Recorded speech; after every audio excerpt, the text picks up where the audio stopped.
Yo, what's going on, y'all? This is Marcus Rosa, aka Mazuma TV, back at y'all with some more boxing talk, man. Temporarily out of the lives, man. But I figured I'd drop a video right here with constant guests that's on the channel. My boy Slime in the building. My boy Yo, Ree is in the building as well, man. We're gonna speak about a couple things in the sport of boxing, man. We definitely gonna be speaking about Shakur Stevenson and exactly what his future holds and who his next legacy fight will be up against. You know what I mean? We had a little bit of a debate on the group chat, so I figured I'd bring it on here just to have the people speak their minds. And then, of course, we're going to be talking about how I believe that Jaron Ennis versus Xander Zayas might be the next big super fight at 154 pounds and how it may possibly replace the Jaron Ennis versus Virgil Ortiz fight. But as soon as y'all come in, if y'all could go ahead and hit the like button on the way in, that'd be very much appreciated. We on the road to 4K. We well into the 3,300 mark, looking to hit that 3,400 mark in due time. Shout out to the nation and the mob for making this possible. Shout out to my boy Asian 86 that's in the building showing his love, man. What's going on, brother? Salute.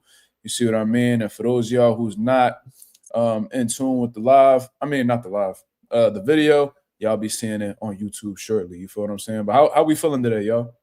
Yeah, I'm gonna man, keep it game. So this nigga Slime sent like 10 voice messages. I was not listening to them shits, gang. I listened to one of them shits, and I was like, yo, Slime. bro, You but know Nigga what's said funny? 10 back to back. You know what's funny though? He had texted me separately. He was like, "Yo, bro, let me know what you think about what I said in the group chat." Then I seen all the Johns. I'm like, man, we saving this shit for live, bro. I was like, I know what he said. I was like, bro, I'm gonna because just y'all talk to him gotta about. understand. Like, I got a whole I got a lot of shit that I be doing outside of the internet and shit like that, like with the gym and all that. And I yeah, got my son. So I think when you had text me, I was either on my way to get my son or I was getting ready to get him. It was one of the two. So, once I get him, he be all over the place and shit. And then I gotta go to the gym. I gotta make sure all my fighters ready for their fights on Saturday. You know what I'm saying? And little shit like that. Then when I come home, that's a whole different thing. So yeah, it'd be a whole lot going on. You feel me? So word. Agent 86 says Slime went on a 3-day rant streak. Damn. But chill, bro. You know, I just be ranting, bro. You feel All me? right, so fuck it, man. Let's just get straight to it, man. You know what I mean? I ain't trying to be on here too long. Already I overnapped. You feel me? So we gonna go ahead and get straight into the conversation, man. Shakur Yeah, I Stevenson ain't gonna coming off lie. of the biggest win of his career, coming off of the biggest win of his career in Madison Square Garden last Saturday against Teofimo Lopez. Dominated. I rewatched the fight. There was only one round that I could give Teofimo Lopez, bro. Like only Right. one, and even that one was debatable. So you could really make a strong case that it was a zip up 12-0, type of fight or whatever the case is. But Shakur Stevenson looked incredible. I seen some people, and it's getting to the point where it's like getting ridiculous with the criticisms. Like, this is like a fight where it's like, yo, this motherfucker Shakur, that's a bad motherfucker, bro. Just get a man his credit. You know what I mean? This Facts. guy has potential to be an all-time great. And 4 divisions, that's not easy, bro. Like, that's not easy, man. Especially at that young age. Exactly. And then you did it against somebody who is elite in their own right, even though I'm not the biggest fan of him. Teofimo Lopez is elite in his own right. And you made it look so easy going up in weight. Like, there's people who usually lose something when they go up in weight. There's people who, have trouble with guys that are typically bigger than them and shit like that. Like, Shakur made that shit look like a cakewalk, really looked like a sparring session. Not only So, that, my fault. yeah, go ahead. Nah, I was about to say, not only that, Shakur looked bigger than Teofimo, if you ask me. And If that you just ask lets you me. know. That just lets you know that Shakur Stevenson, he got the frame to really move up in weights. There's people that can't really do that. You see what I'm saying? Because they weren't, I guess you would say blessed with the genetics, in terms of having like a good what's that, like frame, I guess you would say, to really move up multiple divisions. Like, the first person that I come to that comes to mind when I think of it is like Oscar De La Hoya. Like, if you Yep. looked at Oscar De La Hoya, you would have never known that he fought as low as 130 pounds. Right, for You know what I'm sure. saying? And he went from 130 to 160. Even Floyd wasn't the biggest person, but he had he had enough pause. He had enough size to him where he could go from 30 to 35 to 40 to 47 and even Yep. some good fights in at 154 pounds. Shakur Stevenson is one of those guys. And, Terrence Crawford. Because, Terrence Crawford moved up 2 divisions and you couldn't even tell against Canelo Alvarez. So, Shakur Stevenson, he did look like he was the same size as Tio, if not bigger. You see what I mean? But nonetheless, he's coming off of the best win of his career, in my opinion. A legacy-defining fight. It finally gets a signature win on his resume. But, of course, boxing is what have you done for me lately? And it's something that a lot of fighters don't like. Like, they want to celebrate a victory. But, boxing fans are boxing fans. So as soon as you get a W, they're going to ask, what's next? You know what I'm saying? And as boxer fans, we have the right to ask those questions. Of course. You see what I'm saying? So there's a lot of options for Shakur. He could go back down to 35 where he's a WBC champion and see what's there for him. He could stay at 140 pounds and one of the deepest, most competitive divisions in boxing. It seems like world titles keep getting, going from fighter to fighter in that division. According to Shakur Stevenson, if it makes sense, he could even go up to 147 pounds. Now, I seen that there was a debate in the chat. Reed feels one way, Slime feels another. So I'm going to let y'all express what y'all think Shakur Stevenson should do. Then I'm going to provide my opinion. So we're going to go ahead. Slime had a lot to say. Agent 86 of that motherfucker went on a 3-day rant streak. So we're going to let you get your shit off, bro. So let me know what you think about Shakur and what he should do next. The way I feel about this is this.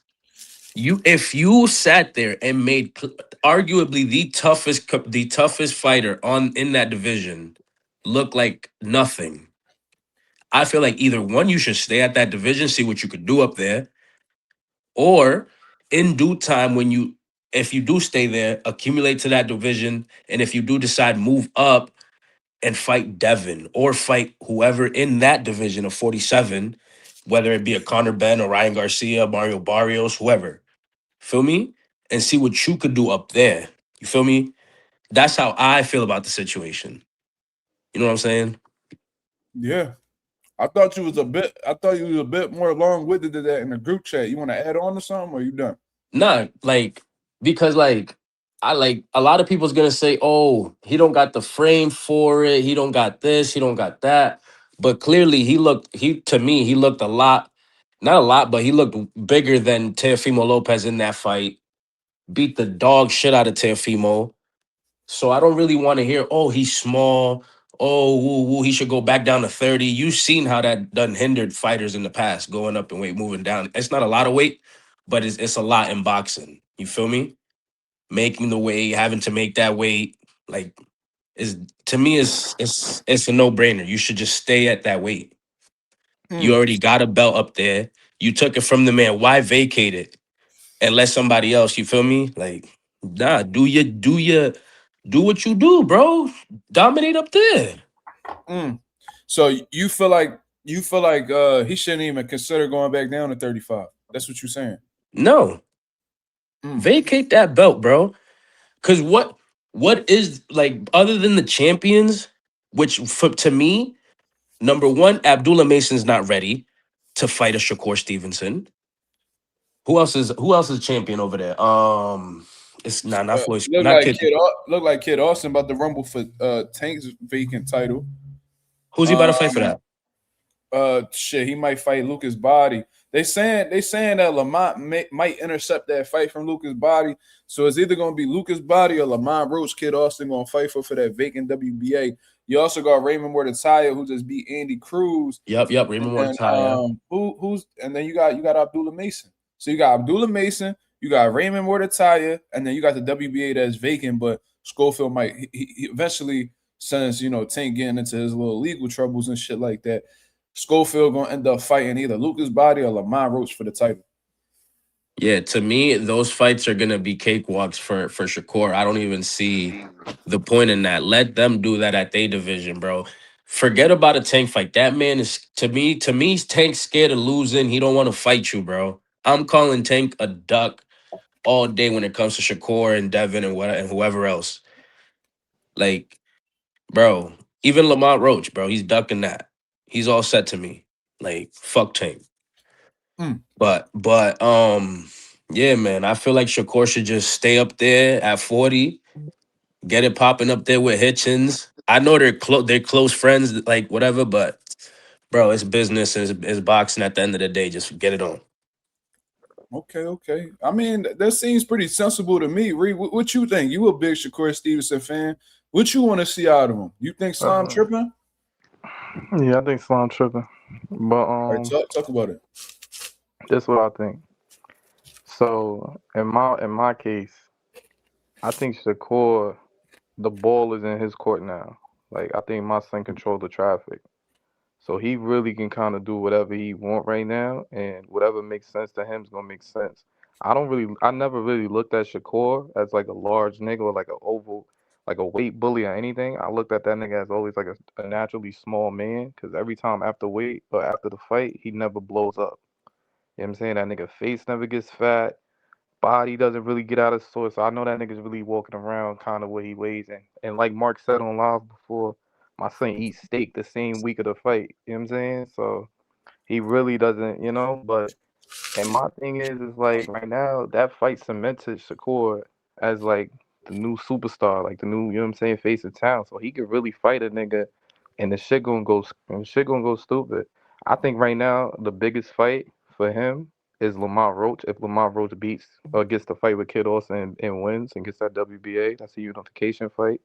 And Lamont Roach, he still got that little high after the Tank shit, you know what I'm saying? And I feel like nigga, he beats that. It kind of kills anything that goes on with the Tank rumors and all of that, you know what I'm saying? Or I think yeah, like the only thing I agree with Slime with is I would unify at 40, but I would unify with like Dalton Smith, cuz I think him going to the UK, like he want to go to the UK to fight Ben, but I think it'll make more sense if he fight Dalton Smith at 140. Shit gonna sell out. They could probably get the Wembley Stadium. So I'll do like 60K, shit like that. I just think right now Shakur kind of control the traffic, and the only reason I would go to 47 is to fight Devin. But I don't know if he's gonna do that right now because he just moved to 40, and I don't think he's trying to rush to be a 5 division champion. So, and the Conor Ben fight don't make sense unless Conor Ben got the belt, in my opinion. So that's how I feel about it. Well, and Shakur Stevenson head, he feels like that fight makes sense because he talking about fighting him next. Yeah, which I think is a waste of a fight. I Like think that's so. a waste of a training camp. I think so too. So, Slime perspective is, you know what I'm saying, there ain't no point in going back down to 35 because, there's no names that, really jumps off of the page. You see what I'm saying? He's saying go to 40. You saying either go to 40, do some things over there, or go up to 147 pounds, right? Cool. Rhea is pretty much saying, 35 should be somewhere that he should still be because he's not that big of a person. And then on top of that, he control the traffic, so he can really do whatever he wants to do. All right. Now I hear what both of y'all are saying. 35, I think it has lost its luster. You know what I mean? Just a little bit. You see what I'm saying? Because it's like when you really look at the whole landscape, 135 pounds, I do think Slime makes a point in terms of, like they're not gonna rush Abdullah Mason to a fight with Shakur Stevenson right now. You know what I mean? Abdullah Mason is still a top ranked fighter. Two champions at 135 happen to belong to top rank at this point in time. So Raymond Mordetaya, and then you got Abdullah Mason, right?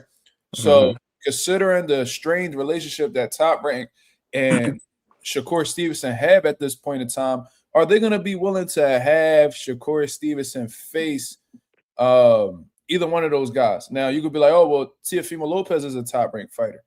Teofimo Lopez has burnt that bridge so bad with Top Rank where they literally have this agreement where it's like, yo, listen, you could do whatever you want. Just make sure you bring that percentage back at the end of the day. So it's like technically he's still with Top Rank, but he has a little bit more freedom than the average fighter would at Top Rank. You see what I mean? They pretty much gave up on him, like, fuck him. You see what I'm saying? Yeah. Just make sure you bring that percentage back that you're supposed to give us contractually, and you good. You go about your way. Yeah, they wanted to cash him out. Yeah, they gave up on him. That's how I take it. Like, you know what, bro? We sick of dealing with your stupid ass. You know what I mean? We ain't fucking with what you got going on. You real disrespectful. So you know what? You know what I mean? We gonna let you do what you want. Just make sure whatever you make, considering that it's outside the top rank, you got to give us X percentage of your purse. As long as you bring that back, you're free to do as you wish. You see what I'm saying? So that's a little bit more of a different situation than what Mordecai and Abdullah Mason has. You see what I'm saying? Abdullah Mason, Tyreek is looking at him as like their next possible star. So it's like they're going to take their time with him. Like they're going to give him some good fights, but they're not going to give him the fights. You know what I mean? They're masters at matchmaking. They understand that Abdullah Mason is a gifted fighter, but are they going to be willing to put him in there with a guy like Shakur Stevenson right now who is making like these quote unquote signature fights look like cakewalks? I don't know if they really want to do that with Abdullah Mason at this point in time. Absolutely not. It seemed like Abdullah Mason got a little bit more sharpening up to do on the discipline side of the spectrum before he could even get those type of fights. Because, when you looked at the Sam Noakes fight, yes, it was exciting. Yes, he punished Sam Noakes. Yeah, it was one of the fights of the year, absolutely. But, Abdullah Mason really had trouble listening to his corner. And it seems like he's in love with getting the knockout and seems to find, just hitting and not getting hit being boring. I think that's just where he's at. You see what I'm saying? He's a little too aggressive for his own good. And somebody like Shakur Stevenson, who's a master at neutralizing aggressive fighters, may be all wrong for Abdullah Mason right now. So yeah, he made that Sam Noakes fight way harder than it had to be for him. Yeah, and way I think harder. What's crazy? I think that if he would have slowed shit down, boxed and put his punches together, to stay composed, I think he would have stopped Sam Noakes. Earlier. Like he didn't stop him at all, but like Right. I mean early. Like he would have stopped him early. Like I'm talking about like fifth. Right, but what was giving Sam Noakes confidence or at least reassurance and continuing on was the fight was him landing shots on Abdullah. Because you could be doing bad as a fighter, and then you land a couple punches, you be like, oh shit, am I back in this? And then that could give you the confidence to keep on trucking. Right. You see what I'm saying? Now, if it's a situation where you getting punched on and then you swinging and you can't hit the motherfucker, that could be very demoralizing and help. That type of shit. You breaking down physically, you break it down mentally. Then it's only a matter of time before you up out of there. You see what I'm saying? So I think I said all of that to say Abdullah Mason could be a threat to Shakur, but he has some tightening up to do before we can even jump out the window and say that, in my opinion. Now, Raymond Mordecai, he just came off of a big win against Andy Cruz, but respectfully, in my opinion, I love the win for him. That took his stock to a whole different level, but we're not going to sit here and act like Andy Cruz is the most experienced professional boxer. You see what I'm saying? The guy only had he had 6 pro fights going into that fight, and I think that him not having experience in championship level fights in the pros was what really I think that's what really hurt him. You see what I mean? So when you look at Mordecai's win, it was a great win, but it may have not went that way if Andy Cruz had experience at the at 12 round fights in the pros. But regardless, I do think that stylistically, that's a pretty easy style for Shakur to figure out. He done seen that style a million times, and he may have seen a more difficult version of that style, but William Cepeda, and we seen how the way that he strived in that department. Now, look at the WBA vacant title. Obviously, Tank got his shit going on. He's not worried about Shakur. Even when he was active, respectfully, he wasn't fucking with the Shakur Stevenson fight overall. So, Kid Schofield, Lucas Body, let's say they fight, Kid Schofield beats Lucas Body, whatever. We've seen them try to fight in the past, and we've seen how the way that panned out. Do you think that Shakur Stevenson is going to be willing to devote an 8 to 12-week training camp, however long it is, to fight Kid Schofield in the future, knowing that Kid Schofield has a past, has a history of pulling out of fights whenever, they get some type of cold feet. Right, last minute at that. Right. You see what I'm saying? I'm gonna keep it real though. I really think Lamont gonna take that fight. I think he's gonna intercept that shit. Look at Lamont Roach's situation. Like Lamont is coming off of back-to-back draws. You see what I mean? Tank not looking his way. Eastside Cruz not looking his way. He can't get a rematch with either one of those guys. He doesn't have. I don't believe he has that title at 130 pounds no more. I think who got it now? The boy Jazz Dickens or some shit like that. Whatever. Who? I think the boy name is like Jazz Dickens. He got a weird name, but let me take a look real quick. He's from the UK, and yeah, he won the title last month. Well, 2 months ago in December of 2025. Damn, he got 5 losses. Yeah, he started off real rough in his career, bounced back, became champion. So, oh shit. Yeah, like on some Tevin Farmer shit. Remember how like Tevin Farmer started off real bad? Yeah, because I was just watching. Yeah, he had like a generational run, and and Tev ended up becoming world champion. So it's like kind of similar to that, like crazy. Yeah. So yeah, Lamont can't go back and defend that title. Even if he did, do you think he's gonna come down 2 weight classes to fight again? Absolutely not. So Lamont, he really got to take whatever's coming his way. And imagine if Floyd Schofield enough strategically get Lamont Roach out of the way, and they end up fighting Lucas Body for the title instead. Then what? Wait, so you don't think he got no pull in this? Who, Lamont? Yeah. Lamont is an opponent. He's a crazy opponent. And he's a name right now after that Tank fight. Very dangerous, a name. Yes. Yeah, I'm saying you don't think he got pulled to take that from Lucas Body? I mean, I don't know what his team capable of. And he's known to be very tough. Right. But this is the thing. I think that's going to come down to I think there's going to be some politicking. You know, how good is this team at,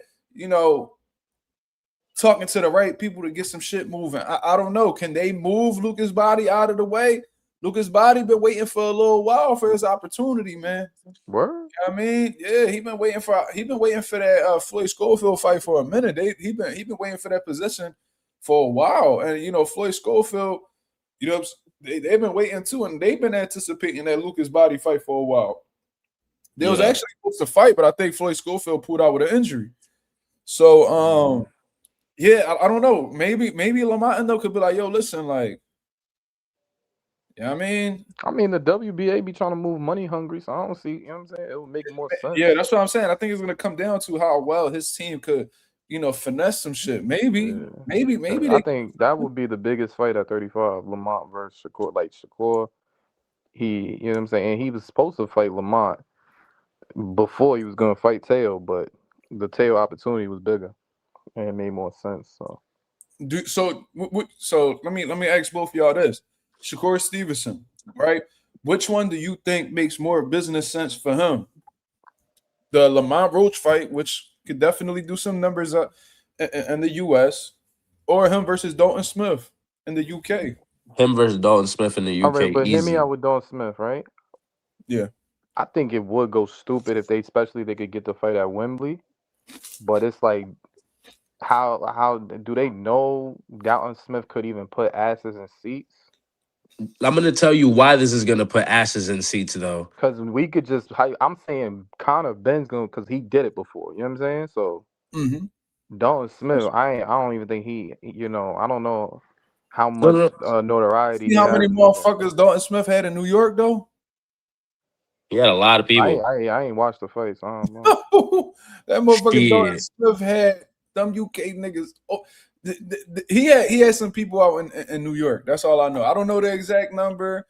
You know what I mean? It probably wasn't even the craziest number, but if you got UK motherfuckers traveling for you, and plus the UK is like, in the US it's like football, basketball, baseball. Then you might have boxing at the bottom of the list.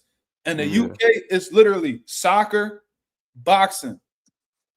Yeah. You see what I'm saying? So, you don't even gotta be the biggest name, because the sport in itself is such a big fucking thing over there.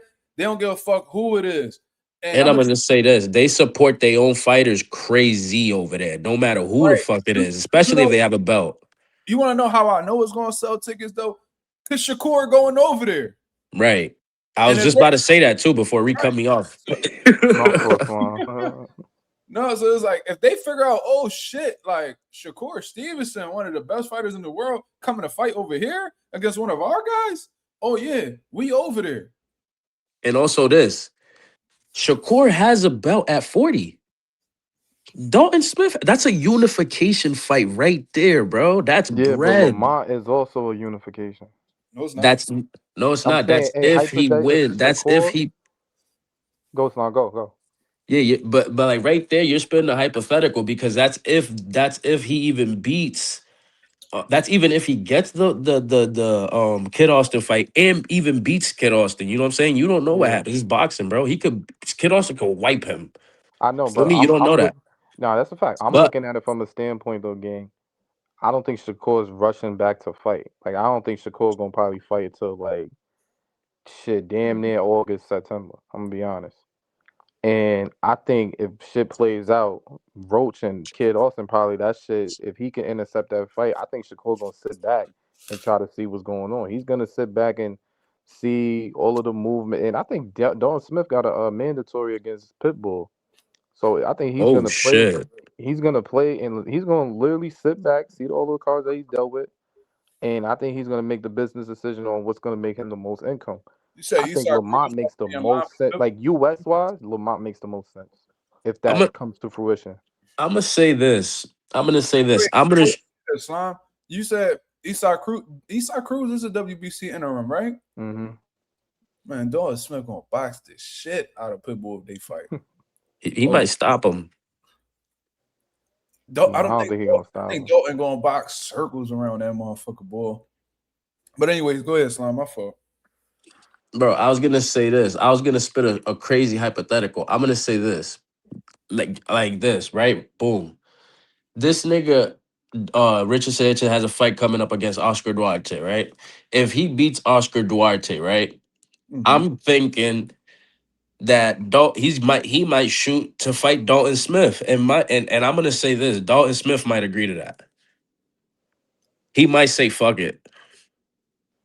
Yeah, all right. So what that got to do with Shakur? No, I'm saying this. If Shakur was to stay up there, right? That's already 3 belts. He got a belt. And let's say Hitchens and this nigga fight and Hitchens beat this nigga. That's a crazy fight. That's a crazy Hitchens versus Shakur for a unification fight. 3 belts In New York, in Yeah, New yeah, that York. was that would definitely Come sell. on, But bro. That's gonna now go this is my thing. stupid. This is my thing, right? Hitchens really want to fight Devin, and I think Hitchens kind of how I don't know redid his relationship with Eddie or whatever. I think he's gonna try to get that IBF mandatory after he beats Oscar Duarte, so he can get a unification fight to fight Devin Haney. It's the same thing. I think him and Keyshawn is like in a race to that 47 belt. That who what's the nigga name? well, I'm gonna tell you what. Lewis Louis Crocker. Crocker. Yeah. I think Leon Paro just locked in his fight with Louis Crocker though. So I think Leon Paro gonna fuck Crocker up.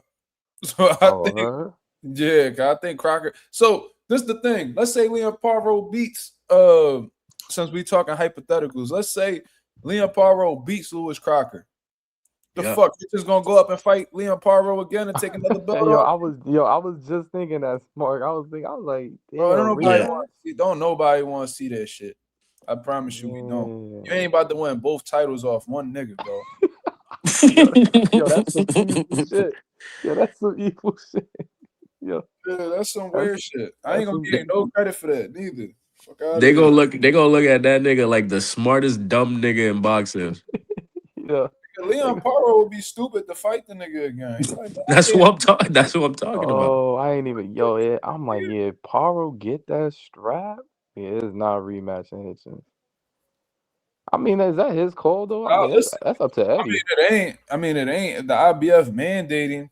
Then he gotta fight him where they gonna take his title. Yeah.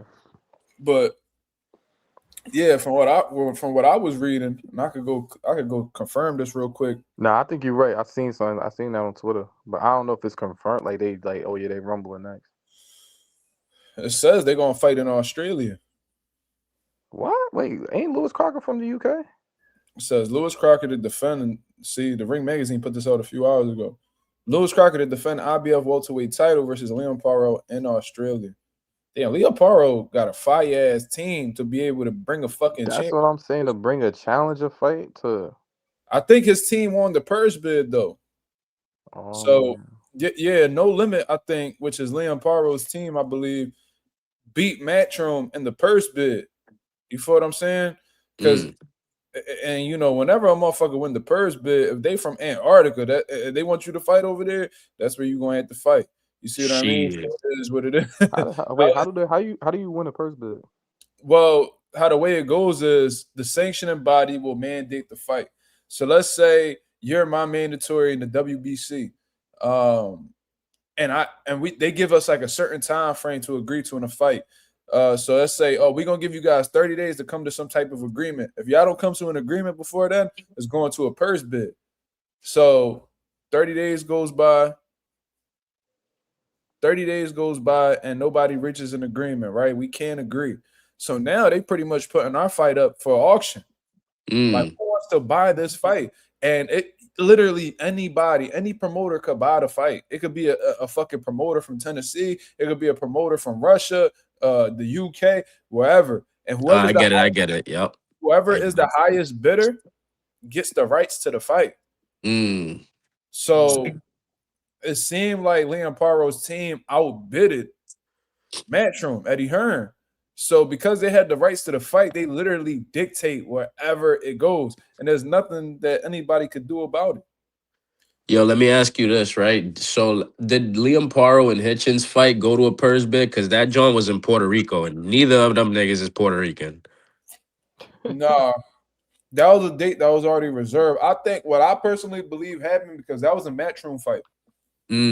What I think personally happened was, I think they were under the belief, because this fight was already reserved, that Subriel Matias was going to beat Liam Paro. Oh, okay. So I think they booked that spot in advance, assuming Subriel was going to come out victorious, and then they were going to go fight in Puerto Rico again. That's what I think was going to happen, but Liam Paro spoiled the plans, beat him in Puerto Rico. So they had this slot. They still had this spot. I could be wrong. You know what I'm saying? But I think they had this spot and it was like, fuck it. We already booked it. We might as well just have them niggas fight over here again. So yeah, that makes sense, though. Yeah, I think they were under the impression that Subriel was going to step on Liam. So, yeah, but then we came to find out that this motherfucker Subriel just trash when it comes to main event fights. This nigga is like in front of Puerto Ricans. Yeah, like you could put this nigga in any city that don't got Puerto Ricans, he gonna step on anybody. The moment that you put him in there in front of niggas he know, he lose. I don't know what it is, and then it's like he'll step on anybody who not white. Bro, he'll step on Canelo if it's in Tennessee somewhere. Yeah, like you put that nigga anywhere. Yeah, Subriel need to put in his contract. Don't put me anywhere near any Ricans. As long as I ain't around Ricans, I'm cool. Like, don't put me in Florida. Don't put me in New York. Don't put me in Philly. Don't put me in PR. Put me anywhere. Keep all my fights on the West Coast. Keep all my fights in Japan. Not even that, because if Lorenzo go over there, oh my God, he's gonna get stopped by some nobody over there. Fucking Takashi Murakami or some weird shit like that. Yeah, bro. Yo, that's actually really crazy. Like that's a real thing. Like now, like this nigga that can't fight in front of his people. Yeah, I don't know what it is, bro. Like Subriel just can't lock in when shit gets like. But it could have been a shit ton of reasons. But regardless, you know, everybody making a solid case. You know what I mean? Me personally, you know, when you looking at shit, there's some good fights that could happen at 35. But you know, I've heard Shakur Stevenson say, and then you know, we didn't even talk about Oshaki. Oshaki talking about when that motherfucker come to 35, I'm gonna be sitting there waiting for him. Yeah, I heard Shakur go as far as to say, man, y'all could keep my fucking belt. Like, ain't nobody worried about that fucking belt. Like, he acting like he really don't want to fight Shaq. They keep trying to throw Shaq, which is weird to me, to be honest. I never even heard Shakur talk like that before. Every time I ever heard him, he be like, man, I'll fight that nigga. But when it comes to Oshaki, he like, oh, no, you should fight Ray Ford. It's like, nigga, you ain't no matchmaker, cuz. You can't be telling niggas. I'm going to be honest, though. I don't know why niggas on Shock. Like, yo, listen. That nigga shot. Look at the situation, though. Man, he had the WBC at 130. He literally had the WBC interim at 35 when he beat Cool Boy. So when you're the interim champion, you know how the rules go. You're gonna be mandated to fight the full status champion. And this nigga. Oh, my fault. Hold on. The nigga, but also you gotta also understand too. What's the nigga name? Jadier Herrera. I think he's the I think he like the mandatory. He got the regular belt, something like that. He's in that spot too, where like he's a mandatory. So I'm like, if Shakur come down to, like after all we just talked about today, and he comes down to fight a mandatory, I just think it's not worth it. You know what I'm saying? I just think it's not worth it. It's like, so you're above fighting Oshaki, who's a 2-time world champion, and literally, I think he gave up the interim because he seen Shakur was going up to 40 to fight Teofimo. So it's like, and I think that's the only reason why Javier Herrera is in position right now, because Oshaki gave that shit up. But it's like, you're above fighting Oshaki, but you fought William Cepeda though. So yeah, Herrera got the interim.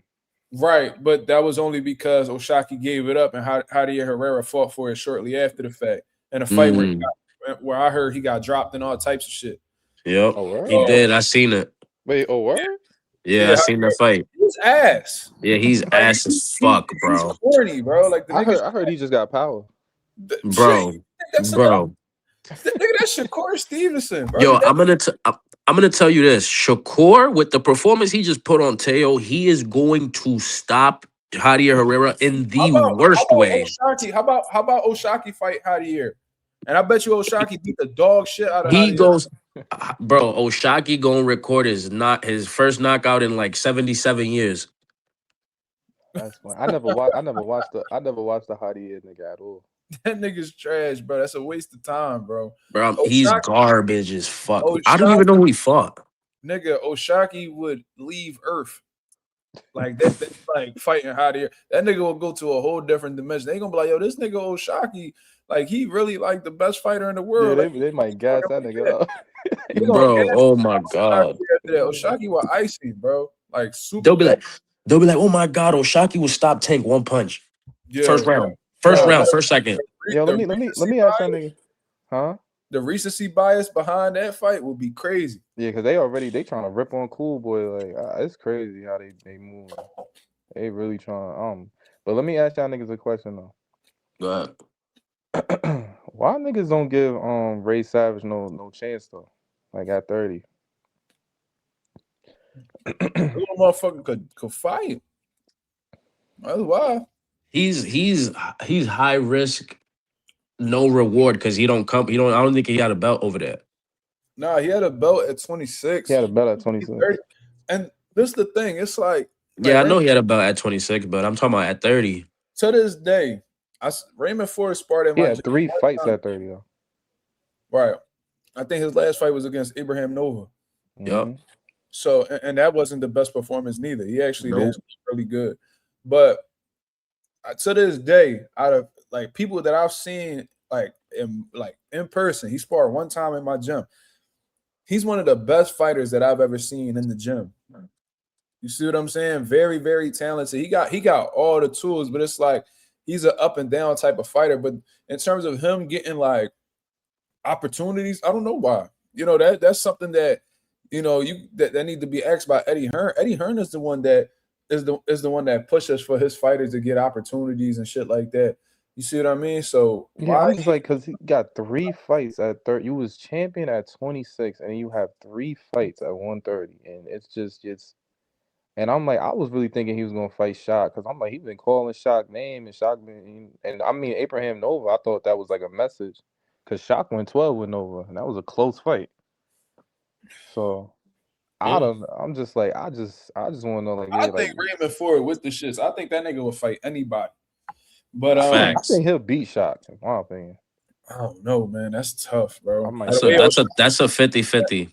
I'll take Savage. I think I slightly favor Oshaki, bro, because the way that nigga looked against Cool Boy, I say, yo, if that nigga stays in that bag, bro, he's gonna beat a lot of people. But Oshaki is a bit inconsistent too. Like this time, he looks fucking phenomenal, and then there's other times where he don't look as good. But one thing about Ray Savage is this: he can adapt, bro. Easy. We've seen him do it. Now the thing with Savage, he starts off slow sometimes. That'd be the thing that be getting me tight. Like with Nick Ball, he gave up too many early rounds and then tried to get all them bitches back too late. That's my problem with Savage. He doesn't know how to like kind of just keep control and win rounds, So it forces him to go hard in like the 8th through 12th. That's why even when he won that belt, he stopped the nigga, but he needed that stoppage. Agent 86 said Ray was gonna fight Kasase for the IBF, but he decided to drop it to not fight Ray. So should that elevate Ray? I don't know if that necessarily elevates him. Let me see. Cause I'm like, I just want to know, Shaq. I see how you going hard to fight Shakur, but it's a nigga going hard to fight you, and you just, you know what I'm saying? Like, I don't know. Let me see something real quick. I'm just doing a little bit of research. I see this nigga's about to fight somebody by the name of James Dickens. Like, what, yo? He fight for the title. Kasase about to fight for the title. Oh, so James Dickens ain't the champion. No, he is the champion. Yo, I'm gonna say this. Kasase is about to fight for James Dickens' title. Yo, I'm gonna say this. This Brazilian nigga must be what is he? Who's his promoter? Bob Arum? Who? Conceição? I said Kasase, not Conceição. Oh, I'm wilding. Conceição, I don't know. I thought you were mispronouncing his name. That's why my fault. No, Anthony Kasase. He's from Ireland. Okay. I don't know who that is. I'm probably saying his name wrong. To be honest, I don't know how to. Kakasi. I don't know. I really don't know. But regardless, yeah, that's a lot that's going on right now. So we're gonna transition on to the next topic. We're gonna talk about what's going on at 154 pounds. You know what I mean? The boy Jaron Ennis, Xander Zayas. Xander Zayas been out here snapping, man. Congratulations to Xander Zayas. That motherfucker had I went back and watched that fight a little bit. I didn't watch the whole thing, but with motherfucking Abbas Barao. And bro, that was a hell of a fucking fight, bro. Like this dude Xander Zayas is getting better every time he steps. Yeah, I ain't gonna lie. I looked at the highlights. That shit was OD. Bro, he snapped, bro. And it's like this dude Xander Zayas, he could do a little bit of everything. Like he's not the fastest. He doesn't punch the hardest. You know what I'm saying? He doesn't have the fastest feet. Doesn't have the best timing. But it's like he's proficient in every one of those areas, and he's just a really well-rounded fighter. Like he's somebody that could sit in the pocket with you, could trade like he did with Barao in the 12th and final round. You know what I'm saying? He could move, he could counter punch, he could punch in combinations. He got great conditioning, he got heart, he could take a punch as well. Barao was cracking him with some right hands, and he took the shots pretty well. Mm-hmm. You know what I'm saying? He goes to the body very well, got good punch placement. He's just he's starting to really, really catch a stride at 154 pounds, man. And I saluted him overall because he went from beating Jorge Garcia Perez and where he could have obviously just moved up to the next weight class, but instead he chose to do a unification fight while simultaneous. So his first title defense was literally a unification fight. You see what I'm saying? So that was impressive altogether because Xander could have took a light touch out in Puerto Rico. They was talking about Giovanni Santillan and Santillan. And we seen Santillan. He looked absolutely horrible, in that last performance that I saw with him on Saturday. And I was like, oh, man, thank God, that wasn't Xander Zayas' opponent. He took the tougher guy. You know what I mean? He took a champion in his own right, and he put on an absolute boxing clinic, in my opinion. So, now before we can even sit back and realize, within what? When did he beat Jorge Garcia Perez? Was that December? I don't even know when that was. That was a while. That wasn't even that long ago, actually, when he won his first world title. That was literally okay, so that was in July. I'm sorry, I'm off. But from July. So July, August, September, October, November, December, January. So within 6 months, he has 2 world titles. 6 months. In less than a year, he's unified the division. So shout out to Agent 86 for correcting me. I appreciate you, brother. Unified in less than a year. So he has 2 out of the 4 major titles at 154 right now. Xander Zayas has the WBC, from what I understand. And now Josh Kelly has the IBF. And I've seen Xander Zayas go on his Instagram and say IBF loading. So he's making it clear that he's going after Josh Kelly. That's a fight that he's interested in, and he wants to make that fight happen ASAP. And it also means that he's not moving up to 160 next. So it looks like he wants to around and try to get another title. Now, according to Eddie Hearn, when he signed the Josh Kelly fight with Mortazaliev, he made it clear, and he said that Josh Kelly signed off on it contractually that if he were to win against Mortazaliev, he'll face Boots in his next fight. You see what I mean? So I wonder what's going on that's giving Xander the confidence that he's going to get an IBF title shot when Josh Kelly is literally contractually obligated to face Jaron Ennis in his next fight. You see what I'm saying? So it seems like there's going to be a collision course between the two. What I want to know is if Jaron Ennis actually ends up getting that fight against Josh Kelly, and hypothetically speaking, he beats him, does Xander Zayas go after Jaron Ennis, or is no? Or is he simply going for the IBF right now because he knows Josh Kelly holds the belt? Because he know Josh Kelly might be a nice little plate. Yeah, I'm gonna tell you this. As soon as he sees that Jaron Ennis beats the dog shit out of Josh Kelly for that IBF, he's gonna look at that fight, and as soon as that fight's over and they announce a winner, he's gonna say moving up to 160. 160. You're gonna see 160 loading. You're gonna see 160 loading on Twitter. I'm telling you.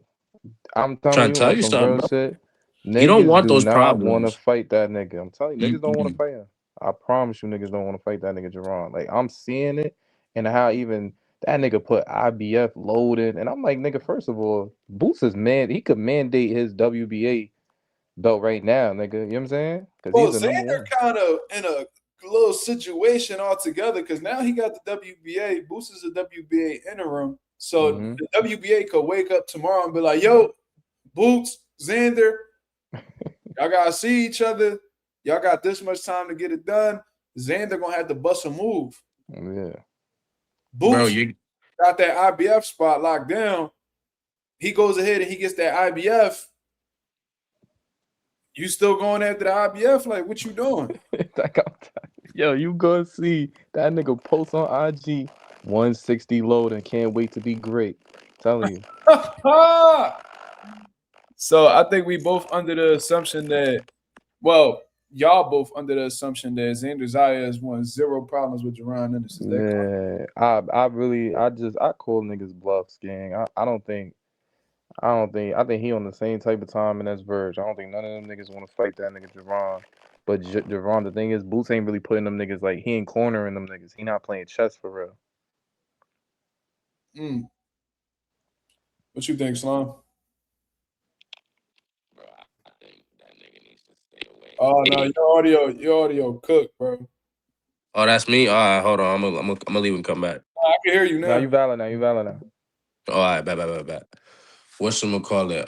I think he's just gonna move up, bro. He's not gonna want to fight that man. They're gonna sit there and be like, oh, you got such and such time to make a decision. As soon as he reads that, he's gonna drop those belts. He's gonna throw them shits in the trash like Buster Douglas did. But not Buster Douglas. I think he's talking about Riddick Bowe, right? Riddick Bowe. Yeah. My fault. No, but why a rush to fight Janabek though? Say that again. I said, why would he be in a rush to fight Janabek? Well, I never heard him mention Janabek specifically, but you know what I'm saying? Because if you going to 160, Janabek got two of them straps. Yeah, he need to go sit the fuck down though, and he need to be stripped of them titles. To be honest with you, you try to cheat against the oldest world champion in boxing, bro. Get Janabek the fuck up out of here. You try to do that to Arislandy Lara, bro, the motherfucking legend. You crazy as shit. Yeah, go ahead and have Janabek go sit down somewhere. He don't deserve them titles that he got around his waist right now.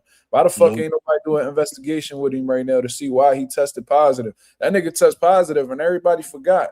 I'm curious about that shit. Like, niggas keep quiet. Like, there's nothing going on. Yeah, it's real. It's a little too quiet for my liking because that would have been a black fighter. It would have been raps. It would have been raps. Yeah, let that have been Boots. Oh my God, this nigga would have never been able to come out the crib. Yo, don't even put that joint in the air. Don't even put that joint in the air, bro. Nah, for real though. But like, shit, I'm gonna be more general. Imagine a black fighter testing for that shit. Shit. Them motherfuckers wouldn't have been able to live out here in these streets. You would have had this, they would have had their own people would have been at them. Let that be Deontay Wilder, bro. Oh, I knew it. Oh, I knew it. They gonna be talking crazy as shit. But yeah, man. So I said all of this to say, Virgil, he got his legal disputes going on with Oscar De La Hoya. We don't know how long that shit gonna last. We seen fighters in court against their promoters for long periods of time. So who knows when the fuck Virgil Ortiz coming back? Wait, Mark, though, but Boots was like, nigga, he was like, yo, it should be news coming out soon, though. Man, they've been saying that shit. They've been saying that since Virgil beat Lubin. What the fuck been going on? So listen, and I'm not saying that he wrong. Maybe they come out with an announcement this week. I don't know, next week, whenever. And they might prove me all wrong. I don't know what's going on behind the scenes. But what I do know is I think they're being very optimistic.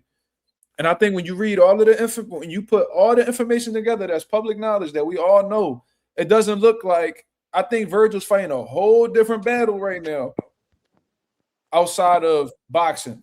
You see what I'm saying? I think he's trying to totally get out of his deal with Oscar De La Hoya and lawyers is involved, paperwork, all that bullshit. That's gonna take a long time to get settled, man. Like Mikey Garcia was in court with Top Rank for I don't know how long. This motherfucker Mikey was talking about, man, I'm retired, man. Like that's the point he got driven to. Like he was like, man, I'm retired. You know what I mean? And then as soon as that shit gets settled, he popped right back in the ring. So it's like, I don't know how long this is gonna last. Maybe they get it resolved, maybe they don't. But what I do think is because of these legal disputes, I think Virgil Ortiz is getting put in the background. We see Xander Zayas doing great shit at 154 pounds. In my opinion, based off of him unifying alone, he's ahead of Virgil.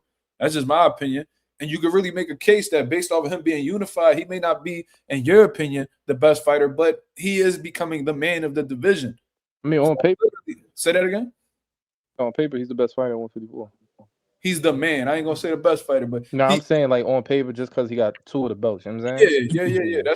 I look at him as the man to beat in the division, the Uno, right? So... because Xander's doing amazing shit like this, winning world titles and back-to-back fights, Boots locking down all possible positions to become a mandatory somewhere. I think, this is just what I think, Jaron Ennis and Xander Zayas is eventually, slowly but surely, going to be the most demanded fight at 154 pounds in comparison to Jaron Ennis versus Virgil Ortiz. Jaron Ennis, Virgil Ortiz, that was a heavily demanded fight because they had history back since 147 pounds. You know what I'm saying? And because Virgil looked impressive in his last couple outings, Boots made his debut against Luis Malima, stopped him in the first round, all that good stuff. There was a clash between the two because these are the guys who people looked at as like the best guys without belts in the division. Now you got 2 belts on the fucking line with Xander Zayas. You got Jaron Ennis, who has an interim title to Xander's full status title. And you know what I'm saying? Boots saying that he wants to be the man of the division. He wants all the belts. And Xander got half of the belts right there in one spot. You think Boots doesn't want that opportunity? Hell yeah. So I think that's going to be the next big – I think that's going to be the fight that takes over 154 pounds. It's going to be a little less talk about Xander and Boots. Boots and Virgil, and a lot more talk about Xander and Boots. That's just my opinion. What do y'all say to that? Do y'all think Virgil still is the fight to be made with Boots, or is Xander slowly taking that over? I'm gonna say this. Yeah, you go, Slime. If this nigga fights if Boots fights Josh Kelly and beats the shit out of Josh Kelly, that fight's the Virgil fight's gonna completely go out the window, and they're gonna demand that Xander fight because unification. Mm-hmm.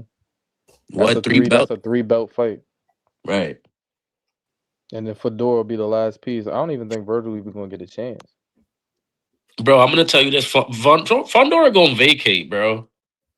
But how about this? Think about this though. Y'all just brought up Fondora. I'm glad y'all brought him up because that was gonna be my next point. Fondora fighting Keith Thurman, March 28th, I believe. They just announced it. So the end of March, they rumbling. Let's say the WBC wake up, right? Let's say hypothetically speaking, Fondora washes Thurman. Cool. The WBC mandates Virgil to fight Fondora. They fight. Right? Virgil beats Fondora. I think I think that we could either see a unification fight between Virgil and Boots and the winner fight Zayas, or Boots fights Zayas after he beats Josh Kelly, and then Boots sees Virgil for undisputed. There's so many different ways that you could play about this shit. That fight 10 times bigger, I ain't gonna lie. Undisputed fight. That's fights for undisputed Virgil versus Boots, Mexican versus Black. That shit might gotta go in Dallas Stadium. Or Vegas. I ain't mad at O2 maybe. Even if Sebastian beats Virgil, it's still Black versus Mexican. And if Xander beats Boots, you got Mexico versus Puerto Rico. They got if it's Boots versus Virgil for undisputed, they got to make that joint in Russia. This niggas is fucking. No, I'm gonna keep it a buck. I'm gonna keep it real. And I know niggas be wanting to just like, feel me, because you marinate fights, you know, that shit never really works out. Nigga, Boots versus Virgil for undisputed. That shit will go stupid. Now that's pay-per-view. Yeah. That's pay-per-view. Way bigger than what it is now, for sure. So yeah, man. I think with Virgil Ortiz's lawsuit with Golden Boy, man, I think that's gonna hold back some shit. And I don't want to see Boots sit there and wait. I really don't. As soon as I heard that fucking Oscar and the manager was going at it, then I'm seeing some lawsuits. I'm like, yeah, Boots just need to go ahead, bro. That shit messy. You know what I'm saying? Like, that shit ain't got nothing to do with you. That shit is out of your control. Just terrible time. And I get it. There's other fights that could be made in the meanwhile. You know what I'm saying? If Virgil Ortiz is the truth, like everybody believes he is, then he'll still be around. In the meantime, you need to go ahead and stop waiting for motherfuckers and go after the champions, because while you waiting, Xander's picking up these belts. And you don't want this little Regan motherfucker to go ahead and grab all 4 of these belts or grab another belt after this. And it's over. He's gonna have too much. He's gonna have too much leverage. I'm gonna tell you that. Yeah, he gonna have too much leverage, and that motherfucker not gonna leave Puerto Rico or New York. So you better go ahead and have some type of leverage at that negotiation table before Xander take everything. That's exactly what that little nigga gonna do. He got Bad Bunny managing him. Wait, Mark, let me ask you this: if he got 2 belts, right, and Boots take the IBF, right? Yeah, he still got leverage though to be like, nah, I want this fight. You don't want Xander to get another belt while you ain't got shit. Yeah, you're right. He gonna try to take every dollar, and justifiably so. Yeah, because he earned the titles the hard way. He beating actual champions to get where he is. And you see how many people was in his fight with Barao? Yo, that shit was jumping. He's managed by Bad Bunny? He's managed by Bad Bunny's management company. Bro, he is the most Puerto Rican nigga in history. That's like Tito Trinidad being managed by Daddy Yankee. Yo, real shit. What the fuck? Bro, that's the most Puerto Rican nigga in history. That's established right there. That needs to be headlined. He was born in Puerto Rico? Xander's from Puerto Rico. He moved to Florida real young, but he was born in Puerto Rico, yeah. That's a real Rican right there. Yeah, he's the most Puerto Rican nigga in history, bro. I seen that nigga jogging at Old San Juan. I was like, oh, yeah. So this nigga. Wait, like that's the next like Puerto Rican hope? Like after Cotto and after Felix? At this point, yeah, he the closest thing to. I mean, he gotta show us more. But he's 23 years old and a unified champion in one of the deepest divisions in boxing. So I mean, he doing something. I'm gonna say this. He's not the. I wouldn't compare him to Cotto. Fuck Cotto. I'm gonna compare him to Tito Trinidad if that's the case. Or fuck. This is a toss up. Wilfredo Benitez. Wilfred Benitez. Well, Wilfred, he was from New York, right? But I'm saying I think he would be more like Tito in terms of personality, because Tito was real personable. Like that motherfucker Tito. If you was to walk up to Tito, that nigga would treat you like you his best friend, like you family. And he won't even know you from a can of paint, and he'll just show you all types of love. Now Xander, I've been having trouble. I don't know if it's him. I don't know if it's team. But I was like this close to interviewing Xander multiple times. But it's always something or somebody, I don't know who it is, that's blocking my opportunities to get to him. And from speaking to certain people, they were saying shit like, yeah, man, like, they're real protective of Xander, and they only have him interview with certain people. Like they think that he's like they were saying, like they think he's like the next big thing. So, they try to make him as exclusive as possible. Like, nigga, I'm just trying to ask the nigga some questions. What the fuck is the problem? But Niggas like, acting like you trying to execute the nigga. yeah, they act like I'm doing the most. Like, bro, I'm trying to send this nigga a StreamYard link. You know what I mean? Ask the nigga some questions and wish him good luck in his future endeavors, bro. Just like how I do with everybody else. Right. But like that's unrealistic to his team. Like, shit be frying me, bro. I ain't even gonna lie. Yo, But when did this nigga become like? Nah, when does this nigga just become like nigga? Like he that nigga now? Like you was just fighting on niggas undercards a year ago on Top Rank. Like, hey man, like that's what? how You was this just shit. fighting on niggas undercards. Like Nigga, he's already moving like he's that nigga now. What are you talking about? What if that's my he's already problem. doing it? He moving like he really that nigga though. Like I'm starting to see it in all this. Like nigga, IBF loading that shit pissed me off. What the fuck? Like, listen, I ain't gonna be mad at him. Ain't like he going after turkeys. You feel me? Yup. Like, he going after other champions. You gotta I want to respect. see him have that same energy. I want to see when Boots beat Kelly. I want to see him post IBF next. That's what I want to see. If he do that, he Bro, got my respect.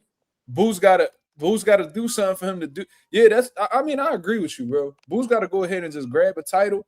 Yeah, You know what I mean? And pull Xander card. that's what I'm saying. Boots Let's got to see if get. he Yeah, really he got to about get a that. shot. Because Xander said some slick shit too. They did like this little segment with him, just asking him questions about the other guys in his division, right? And it was like, first thing that comes to your mind when you think of this guy. So they ended up saying Jaron Ennis. He was like, "Welcome to my division." I was like, "Who the fuck this little nigga talking to?" Yeah, I seen Said, that. "Oh I hell seen yeah!" that I shit. said, "Oh yeah!" I said, "This little nigga I talking crazy." seen that I shit. was like, "Ooh," I was like, "He talking crazy." I'm like, "Oh man, you lucky I don't know Boots that well. I'd have sent that shit right over to him." Like, nigga, he talking crazy, but Boots was like, nigga, like I'm trying to fight all y'all champions, like all y'all. That's my division. I'm taking it over. So they gonna clash eventually. They gonna clash eventually. But Xander walking it, so he can talk however he want. He doing shit Nah, I'm gonna keep it gangster, man. that shit just make Virgil and Golden Boy look super bad, bro. Like super bad. Like y'all fumbled the opportunity to fight Xander because y'all ain't want to go to Puerto Rico as if y'all. Yeah, that was crazy. And while y'all doing that, with no fucking belts to y'all name, this nigga done racked up 2 of them. It's like y'all niggas don't feel stupid. Like, yeah, Now come on, he's the man in the division. Yo, they got and if they try to even fight, they got no leverage in that shit. Like at all. Because Xander was already popping it before he was champ. Then when he grabbed a belt, this nigga told Virgil, nigga, talk to me when you champion. Now he got 2 belts. This nigga Virgil fuck around and get a belt. He like, nigga, talk to me when you unified world champion. You see what I'm saying? So like he flexing and he got every right to for real. Because Virgil tried to play him because before Xander was champion, before he fought for the WBO, the fight was offered to Xander and he said yes. And Virgil and them ended up picking Madrimov. So he like, damn, that motherfucker, bro. I said yes. Why wouldn't y'all fight me? And Virgil talking about, oh, it wasn't. No, we chose a better option. He said, oh, so y'all think Madrimov a better option? Watch this. So now he laughing at Virgil. For real. I ain't gonna lie. So how bad we gonna clown Xander though if the nigga does go to 160 after Boots win? I'm talking. I want to clown this nigga endlessly. I mean, I'm definitely criticizing it. I'm talking crazy. Because when you say certain shit, you like that's the power of words, bro. To me, like if you say certain shit, that's why I'm not really respecting where Keyshawn coming from right now. Because this nigga Keyshawn, he in the ring talking about Devin. Oh, his dad DMing me and all this shit. I don't know why he screenshotting my DMs, but I want to fight Devin next. I was like, all right. Yo, hold on. I'm gonna leave and come back real quick. Step in and step out real quick. Gotcha. So you popping all this gangster shit. Then within 48 hours, you on Ocho Cinco and Shannon Sharp live talking about how like it got to make sense. And what the fuck he said? He said, I've been talking to Eddie Hearn about facing Lewis Crocker. So what the fuck was that about? The fuck you mean? You talking about Lewis Crocker? You went from Devin Haney to Lewis Crocker? I mean, I don't really think that's bad though. It's not bad, Reed, but the problem is you saying one thing and then you switching the whole shit up when you calm down and you ain't in that ring no more. That's the problem. You wasn't bringing up Lewis Crocker name. Now, if Keyshawn would have been in that ring and was like, yo, I want any of the champions at 147, I don't give a fuck if it's Dev, I don't give a fuck if it's Crocker, I don't give a fuck if it's blah, blah, blah, blah, blah. Then they're like, all right, you know what I mean? He wants to smoke with any of the champions at welterweight. All right, cool. But you screaming Devin, Devin, Devin. Then when you get on the live and, the fight settle down a little bit, you're not talking about Devin no more. Now you got stipulations around fighting Devin Haney. It gotta be for this, and that. And you say you sitting down and you talking to Eddie Hearn about Lewis Crocker. Nigga, so why you bringing up Dev's name if you're not really even too sure that fight gonna happen? Or you know what I'm saying? The shit gotta make sense. And if it don't make sense, then he'll go somewhere else and he don't need to go to 47. Nigga, you was calling him out at 47. So that's the problem that I have with it. Don't be, because it sounds like you just trying to get some clicks. It sounds like you trying to get some attention, but behind the scenes, you're not really doing that. And Keyshawn got a pattern of this.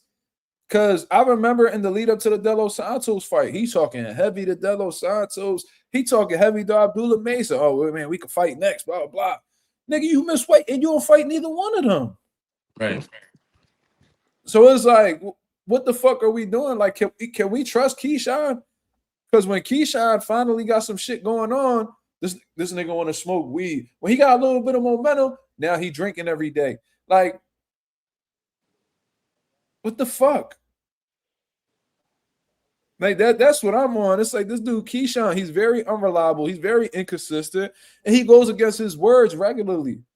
It's like, can you trust a motherfucker like Keyshawn to keep his head on straight and fight the best competition? It seems like all that shit is just too much for him. And then when you got this little fucking brotherhood that you got going on with Shakur Stevenson, we got a limit from what we have to put limits on what we expect from you, because if we ask for the Shakur Stevenson fight, you upset about it. Like, that's too much for you to do.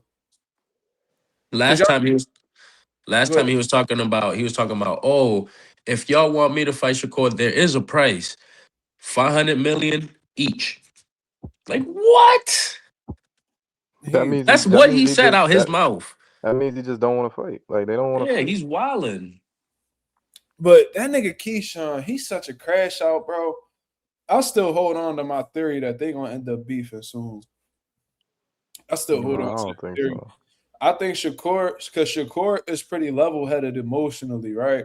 Like, he don't really let shit get to him. But Keyshawn's so unstable emotionally that I feel like if you poke at the nigga, is gonna get he gonna get put somewhere emotionally and he gonna snap out. I guarantee you, if enough niggas go up to Keyshawn and be like, yo, you can't fuck with Shakur. Nigga, you ain't better than Shakur. I bet you he'll end up being like, man, Shakur can't fuck with me. Hell yeah. I swear to God, I know niggas like him, bro. Like, you can manipulate these type of people that are that much of that crash out emotionally like that. If you want him in a certain spot, just poke at him. Just poke at him. I'll ask him one question. Yo, on a scale of 1 to 10, how bad would Shakur fuck you up? That's my only question. Like, man, come on, man. That's my brother, man. He'll start off like that, like laugh it off and shit. No, I'll be like, nah, nigga, it's none of that. Y'all niggas ain't related. Bro, if you just tell him, like, if you get like 3-4 different people regularly to be like, man, you really Shakur a little nigga, bro. Like, you know what I'm saying? Like, nah, nigga, I ain't gonna lie, niggas could probably really gas that nigga. I'm trying to tell you, nigga. 7 niggas walk up to him talking about, yo, Shakur's your fucking pimp, bitch. Nigga, bro, what? Dude, yo, Shakur at 40, you gonna move to 47? Oh yeah, you don't want that problem with you gonna leave whatever division court go to, nigga. You gonna go to 54 if you go to 47, nigga. You know what I'm saying? Yo, look, man, you wanted that Tio fight. Shakur took that from you. He must be your big homie. Like, bro, I would really get that nigga ready to rumble. That nigga will fight Shakur for free fucking with me. Swear to God. I'm like, yo, that's like, yo, dog, like you can't fuck. Man, I see core performance, man. You be trying to fight like the nigga and all, man. You not him, bro. Man, Oh, he'll street fight Shakur. Now I'm gonna keep it bro, real. I'm gonna keep it that real. nigga I'm gonna might keep it hit real. core on sight. I'm gonna keep it. I'm gonna keep it real. That nigga lucky he not from New York. Ooh. He would have got rid. Yo, niggas would have gassed him to fight Shakur tomorrow. Like I'm dead ass. Niggas Yo, would have gassed that nigga to fight Shakur tomorrow. If niggas from the towns, like after he came back to the block, like he came back home and yo, I ain't gonna lie, son. That nigga Shakur look nice, nigga. I ain't gonna lie. That nigga, yo, Keyshawn, man, like I ain't gonna lie, he might be better than you, gang. I'm gonna keep it gangster. Man, that's my brother. yo, Chill out. but you peep. Yeah. Yo, and you wanna know how I know you ain't lying? Because Hitchens told that nigga to his face Shakur better than him. And he like, Yeah. what's up? Go look at the last time they went head to head, bro. When they was fucking arguing with each other. This nigga Hitchens was like, nigga, like you. He said, nigga, I ain't scared. Nigga, I spar Shakur. You Yeah, he did. Hitchens was popping that shit. I just told that nigga to his face. He said, nigga, why would I be scared to spar? I spar Shakur. You ain't better than him. That nigga Keisha was like, damn. Yeah. Cause a nigga like me, see, I don't do that brother shit. Unless like we came out the same pussy nigga or we got the same father, ain't no way I'll call it another nigga brother. Get the fuck out of here, nigga. Fuck Right. you. I'd have straight Yo, Mark, you would what fight I was Slime? saying. Yo, I'd have Mark, you thing to fuck the whole shit up. Go ahead, you bro. would fight Slime? Hell yeah. Slime better fight me. Hell yeah, nigga. We ain't related, nigga. No, it's not even about because me and Slime real cool. We've been cool Hell for years. yeah. That's my bro. Nigga, if they offering us millions, Shit, nigga. We eating together, bro. Fuck out of here. None of that. and it ain't nothing personal, but these niggas, At all. it's like these niggas got some type of weird little situation going on. I don't know what it is. Nah, I'm gonna tell you why. I'm gonna tell you why though. I'm gonna tell you why. I say like growing up, right? Ain't nothing you gonna say that's Nah, gonna I know. I'm not even trying to say it to convince you. I'm just okay. saying like this is what in my perspective. Okay. Growing up, right? You got niggas that you grew up with, and they moms is like your moms. You know what I'm saying? Like they moms like your moms. They brothers like your brother. Like y'all niggas got like a real bond. You know what I'm saying? It's like y'all have like this little thing. Even growing up, it's like y'all look at each other as family. So it be to the point like their moms and your moms, they don't ever even want to see y'all in confrontation. They'll probably even get mad if y'all niggas don't even speak no more. You know what I'm saying? So it's on that type of time. And if these niggas was about to fight, they had the press conference. You know, core family, Keyshawn family gonna be. It's like now they clashing, and it's like feel me? Now it's like it's war. It's like my side against your side. You know what I'm saying? And it could kill that whole bond. And it's like, yeah, they both eating off bread, but they friendship and even the family and all that shit won't be the same though. That's how I think they looking at it from like it would be quiet if they actually was to ever fight. Their Man, I friendship would wouldn't be give a regardless. fuck, man. Fuck that friendship, nigga. If it's really that, like touching the nigga, he ain't really your man. Get the fuck out of here, nigga. Facts. I You out your mean, motherfucking mind, like Even man. Agent For 86 the said bills, no, fuck that. for nah, I them mean, listen, bills. I feel it. I look at Slime, it from both Slime. sides. I'll tell you this, cause since Reed brought it up. Yo, Slime, if there's 10 million on the table, right, for us to fight each, and you fuck around and you tell me that you don't want to fight me because it'll fuck up our friendship, I might try to fight you outside of the ring just for talking that stupid shit. All That's right, just Mark. Now, Mark. All right, hear me you out. better not throw no eight Are figures down we? the drain because If you asking me trying to right save now, my and I friendship. ain't even got a mil, you know what I'm saying? You ask me right now, I'm fighting. Nigga, I'm fighting my blood brother right now. You know what I'm saying? For 10 I mil. wouldn't fight my blood. Nah, for 10 million right now, I'm fighting that nigga. But if we already making bread and we already rich, I mean 10 million probably not even gonna move me like that. You don't know what I got. I mean, yeah, Nigga, I'm thinking I'm pretty sure they doing all right though. They having their way. nigga, I'm telling you this because my I mom bet will you tell neither you the one of them same can thing. retire right now, though. I'm You gonna said tell you what? this. I bet you neither one of them can retire right now, though. Yeah, no, they probably can't retire right now, but I feel like Then you ain't done, nigga. Yo, yeah. I'm gonna tell you this, and my mom will agree too. My mom being, and my mom will say it dead ass. Niggas will be like, yo, for 10 mil, would you box your son? She'll be like, nigga, hell yeah. I'll box the fuck out my mom for 10 mil, nigga. I'm broke, nigga.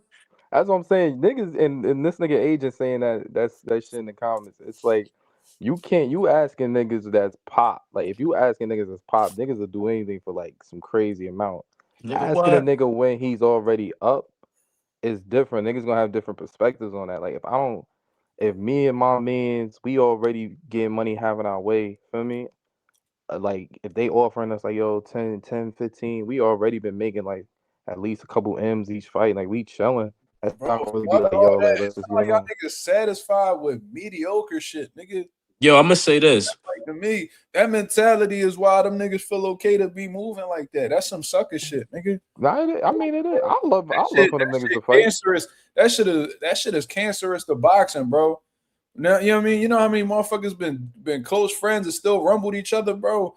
Bro, Facts, it ain't no nah, bro. bro. I mean, yeah, I can't look at Y'all it from niggas like not y'all perspective blood. because That be the only I ain't grow up in the boxing world, so I don't really know how that right. shit go. Yo, I'm You gonna feel say me? this.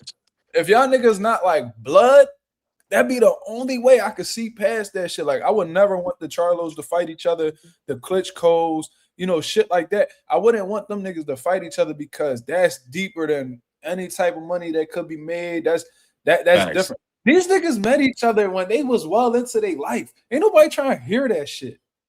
Seriously, Yeah. like what the fuck, bro? Like y'all niggas in the same weight class, y'all niggas was champion in the same weight class at the same time, and y'all niggas acting like y'all fighting each other is like impossible. Isn't the fuck? That niggas not that close, bro. Y'all not. Fuck out of here, Yo, bro. I'm Y'all gonna say. separate from birth or some shit, nigga. What the fuck? Keyshawn Regan? Is this something I don't know? I mean, I don't know. See, I look at it kind of this. Cause I ain't grow up in y'all world. Like I ain't grow up in boxing. I don't know if niggas That shit, like feel that's some me. bullshit. So You know what I'm we gotta take a loss.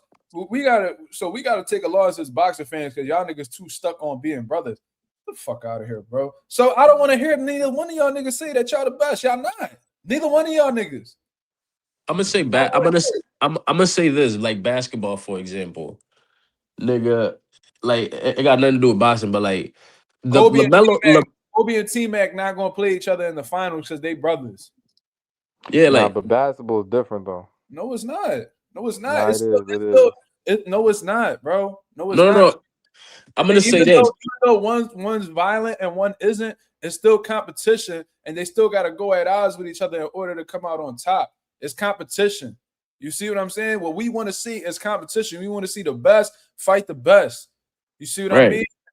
Boxing may not be taking blows to the head or whatever the case is, but you better believe them niggas that lose in the finals be hurting just as much as niggas that lose world title fights. Nah, that's a fact. But I'm saying So it it's as the an. same thing. Nah, it is. It isn't. But it's not. I'm gonna say why it's not though, because at the same time, I'm going. I say like we about to play in the finals or whatever. Da da da da. We probably going at it on the court and all that, but off the court, it's like it is what it is. I'm trying to punch your face off. Like I'm trying to punch. I'm trying to break your jaw. Like I'm trying to hurt you. I'm trying to violate you I ain't in never front of seen no your moms, in front of beef your trying to in front of your daughter. I'm trying to hurt you. Like I don't even. I'm in the mode like nigga. I don't even want you making it out this ring. Like I feel like that's different. Like in basketball, I ain't really. You know what I'm saying? I'm trying to kill you on So the when court. I'm you trying on the to. court, so when you on the court with a nigga playing ball and there's real competition, you not trying to destroy that nigga on the I'm court? trying to drop 40, but dropping 40 on a nigga is different from trying to take a nigga jaw off. Like, you know what I'm saying? Like, me You dropping couldn't tell a 40 nigga on like you? you couldn't tell a nigga Jordan that. You couldn't tell him that. Man, I You mean, couldn't tell a nigga Kobe that neither. Facts. You couldn't tell a nigga like Kobe that. You couldn't tell a nigga like Jordan that. Them niggas was real killers, and they ain't give a fuck how they did how damaged you was leaving that joint psychologically as a result of that game. They whole yeah, but thing I'm not making saying, you fuck up. even growing up, niggas played, I played played all my best friends growing up, da da da da. And it's like, nigga, it got to the point where it gets like that, but still, it's not like niggas got it on, like getting it on. You know what I'm saying? On some real fighting shit. Like, that's different than like a basketball game. Like, that's what I'm trying to say. Okay, all right. You know what I'm saying? But I mean, listen, I keep it gangster with y'all niggas too. I think they should fight. I ain't just one of them niggas that say I want to see them fight too, but I see it from both sides though. I see both perspectives. That one side you seeing it from some whole shit. It might be some whole shit to y'all, but it's just I see it like it's whole shit. Period. you know what I'm saying? Because at the end of the day, boxing niggas. nigga could justify that point blank. Nah, it's just because for me, how I look at it, it's like at the end of the day, y'all niggas already criticize niggas for doing anything in the sport. You know what I'm saying? It's like, Not really. they do. What I do is I hold niggas accountable, and I want to see the best fight the best. I'm not even saying you. What pissed me off is that these niggas will be in the same weight class talking about they the best. Talking about can't nobody fuck with them. You got Shakur Stevenson talking about that he want all the belts at 135 while Keyshawn has a belt there. Then they saying shit like, what the fuck? Shakur was like, oh, can't nobody be undisputed unless they go through me. So, wow, Keyshawn Davis has a WBO lightweight title of the world. So you can't be talking all this brother shit. That's the nigga that's in the, because at one point in time they was both champion in the same division, right? Mm-hmm. You can't be sitting here popping it. Like, you the best. Can't nobody fuck with you. I'm the best fighter in my division. Meanwhile, when certain niggas' names get brought up, you talking about you ain't fighting them niggas because they your brother. They champions in your fucking weight class. So how the fuck are we supposed to believe? How are we supposed to take your word that you the best in the division, but you don't want to fight the other best niggas in your division? That's whole shit. That's what I'm talking about.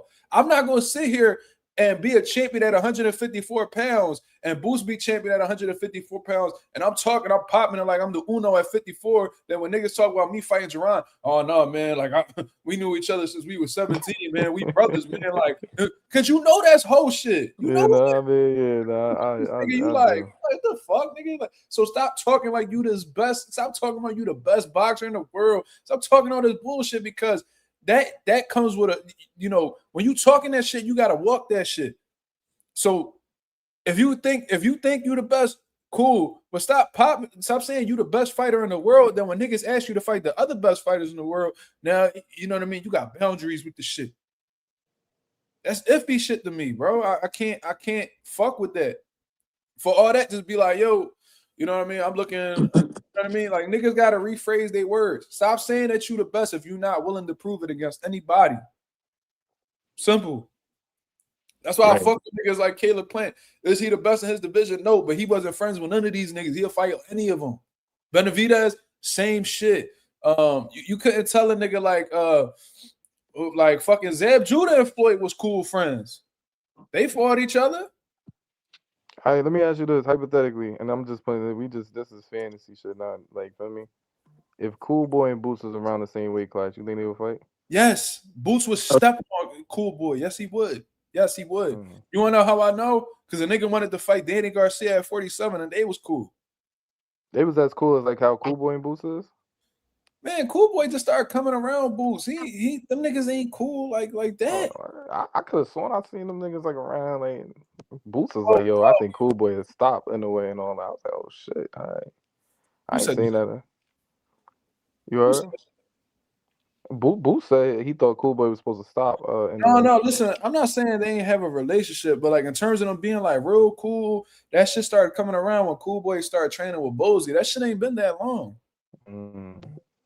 You know what I'm saying? But Boots ain't got no picks. Like that nigga will fight anybody. All right, what about his man's Ishmael? I don't know. That fucking Ish at 40, bro. I'm saying like if Ish was to move, he had 40, not too far. He can move up to 47, and then I gotta ex Boots. I don't know. I'm just saying like if this friendship, like I don't think for me in the boxing world.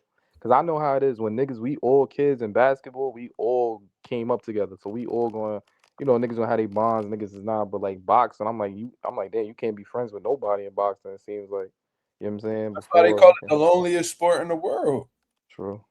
It's the loneliest sport in the world. And that's one of the reasons. We're not even talking about having to deal with these pains on your own, train by yourself, do this road work by yourself. You're solely responsible for you. Your outcomes is based on how the way you approach the fight. You know what I'm saying? It also comes with not being around motherfuckers. Like Andre Ward, he said he wasn't friends with none of these niggas. None of them. Unless they was like really in like smaller weight classes where it was like physically impossible for them to fight. You see what I'm saying? Like Usyk and Bud was cool, but you think they'll ever fight? Fuck no. No. Like Ward and Ward and Bernard Hopkins had a good relationship. Could they have fought? Yes, but B Hop already had it in his mind, like, I ain't fighting that nigga Ward. He was like, I ain't fighting that nigga Ward. That nigga Ward, look, man, I'm an old head. This motherfucker got too much for me. And they was able to establish a relationship based off of that because one nigga kept it real. It wasn't like, oh, I'm the best in the world, man. I'm the best fighter in boxing. Oh, what about him? Oh no, man, that's my brother, man. Man, you gotta chill, man. Why you keep asking me them questions, man? That's all. All right, wait. What about Tim Bradley and Bud? Well, by the time I think when Tim Bradley retired, Bud was still at like 35 or 40. He was, but regardless, Bud is still fighting. You know why? Wow. Because Bud was really good friends with Sean Porter and still whooped his ass. Oh yeah, I forgot about that. Because I remember Bud had said some shit similar. He was like, you know what I mean? Like, I want to fight all these motherfuckers again, except Sean Porter. It was like, what? Oh wait, he said that? Yeah, like he said, I'll fight all of these dudes except Sean Porter because me and him cool. It's like, what? Who said that, Bud? Bud, yeah, that was a while ago. And then Bud pulled his card, becoming his mandatory. And Bud was like, oh, word, Bud. Word? I didn't know that. Yeah, bro. You could that was Look at the videos in the lead up to Terrence Crawford and Sean Porter. You'll see it. He was like, man, like I said that I never really thought about fighting Sean Porter because he was my friend, but he became my mandatory. He reached out to me, said he wanted to fight. So I was like, all right, bet. See, it's not a conversation with a nigga like Bud. It's like, all right, I'm trying to give you a pass because you ain't a champion right now. I'm focused on the other champions, but since you want to pull my card, let's have it. Right. All right, let me ask you this. You think Spencer and AB would have fought? Yeah. Hell yeah. Spence would have fucked AB up. Bad. Spence ain't give a fuck. Spence, I mean, AB love that nigga to death. I ain't gonna lie. Spence and Jermell was in the same camp at one point in time. And they asked Spence if he would fight Jermell. He said the money, right? Yeah. No bullshit. Yeah, Rouse said Errol said he wasn't that minded fighting Jermell back then. That's a fact. Spence, he don't give a fuck. Bro, they used to talk about beating each other's asses and sparring all the time. Yeah, I remember Jermell was like, I'm the southpaw killer. He was like, hold up, you ain't killed me. The fuck you talking about? So it's like it's just I guess it's just a mentality thing. You know what I mean? Some people look at the shit different. Some people, you know what I mean? They have different type of values, morals. Some shit mean more to them than money. That they must have a hella good relationship if they willing to throw millions of dollars away, right? To not fight each other, but it is what it is, bro. I'm a continue being critical of it because I don't agree with it. I think that takes away from the sport of boxing. And if, I'm for whatever pushes the culture forward. I feel like that pushes the culture backwards because that shows people coming up that you could find a reason to not fight somebody because you have a relationship with them. You know what I'm saying? Because what if it's a situation where let's say Carmel and Zai Quinn become close friends. They was close friends, but they don't fuck with each other. Let's say they reestablish their relationship and now they grown men. They're like the president of the boxing game. They both champions, and then they fuck around and be like, "Nah, we ain't fighting each other, man." Yeah, I ain't gonna lie, that's a bad job. I'm gonna be honest. And then the pattern continues. You see what I'm saying? So I'm not just looking at this as like a solitary thing. I'm looking at this because these fighters are very influential on the way they move. Like when Bud, niggas wasn't becoming undisputed, post Floyd Mayweather era. But when Bud started doing it, everybody started following his lead. Yo, I'm gonna say this real quick. My fault. With that? You think this nigga Keyshawn Davis missed all that weight on purpose to move not fight Shakur, vacate them belts on purpose to move up to not fight Shakur? No, I think he didn't. I think he didn't want to fight Edwin De La Santos. That's what I think. That's how I look at it. Motherfucker miss weight like that, and then he don't even try to make weight. Yeah. After the fact, he don't want to fight. I think Shakur was like, I ain't gonna lie, that nigga Santos. I don't know. I think Santos dead put fear in that nigga. Because Edwin be giving everybody problems. Yeah. Everybody. And look how the way Keyshawn fight. Keyshawn not the type of motherfucker who gonna run from you neither. Right. He the type of like he like to try to, you know, he try to, you know, walk you down, you know what I mean, put his combination together. Edwin ain't going for that. And I'm not saying that Keyshawn lose to Edwin. He probably beat him. I don't know. But Edwin not an easy style to navigate around. There's some shit that you might have to resort to try to get that dub. Like, you know, Shakur only had one hand, from what I understand, but he had to survive that. He had to. He had to. And I think even if Shakur had a solid hand with him, I still think he would have had the same game plan. Because it's like that motherfucker Edwin got athleticism. He got that nigga got real reflexes. Power. The reflexes. Like Shakur threw a punch. That nigga followed up with it. Edwin really a real problem. So I think he ain't fight Keyshawn. I think Keyshawn ain't fighting because he ain't really want that shit for real. So I think he ate his way out of the fight. Yeah. Or at least he wanted to go into the fight with some type of advantage. But Samson and that wasn't going for it. Like, nigga, you tripping. Like, you see how my nigga look dead on the scale when you trying to come in? Nah, we ain't doing that. So that he tried to pull a Khalil Cole and Jesse Hart. Now Khalil was way worse. You talk about 7, almost 8 pounds. That's crazy. That means you really ain't want to fight. But yeah, it is. I ain't know that nigga Greg Hackett had a fighter though. Yeah, Greg been training Jesse for a little bit now. Yeah, Greg be training fighters. He got a few fighters that's coming up right now. He got the boy Jabril Nobles. He could fight. He from Philly though. He's still like local. He's still like a local fighter, but he got a lot of promise. He talented.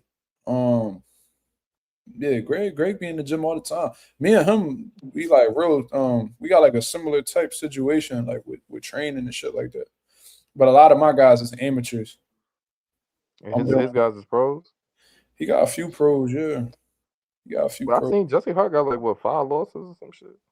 Nah, he ain't got that many losses. He lost to Gilberto Ramirez twice, and then he lost to Joe Smith. So that was 3, and then with Khalil, that made it 4. But he ain't really lose to Khalil. Yeah, man. So when a nigga got like 4 losses, it's fake quiet for him, right? I mean that, and then he 36 years old too. So it's like, unless this motherfucker do like a whole 180, and he just go through a crazy run. But the thing is, like, he go on a crazy run, then probably get an opportunity when he 39, 40. It's tough. It's tough. You think it's fake over for him? I'm not gonna say that it is, but it could be. You feel me? And at this point, I think Jesse just gonna become an opponent. You think he nice though? No, bro. I watched Jesse coming up in the gym way before he was training with Greg. When he used to be down Joe Hands, I remember being down there like 2017 around the same time I met Bernard Hopkins.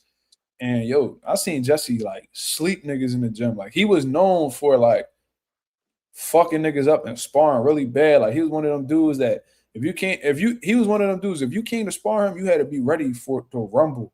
And he wasn't even about to play with you.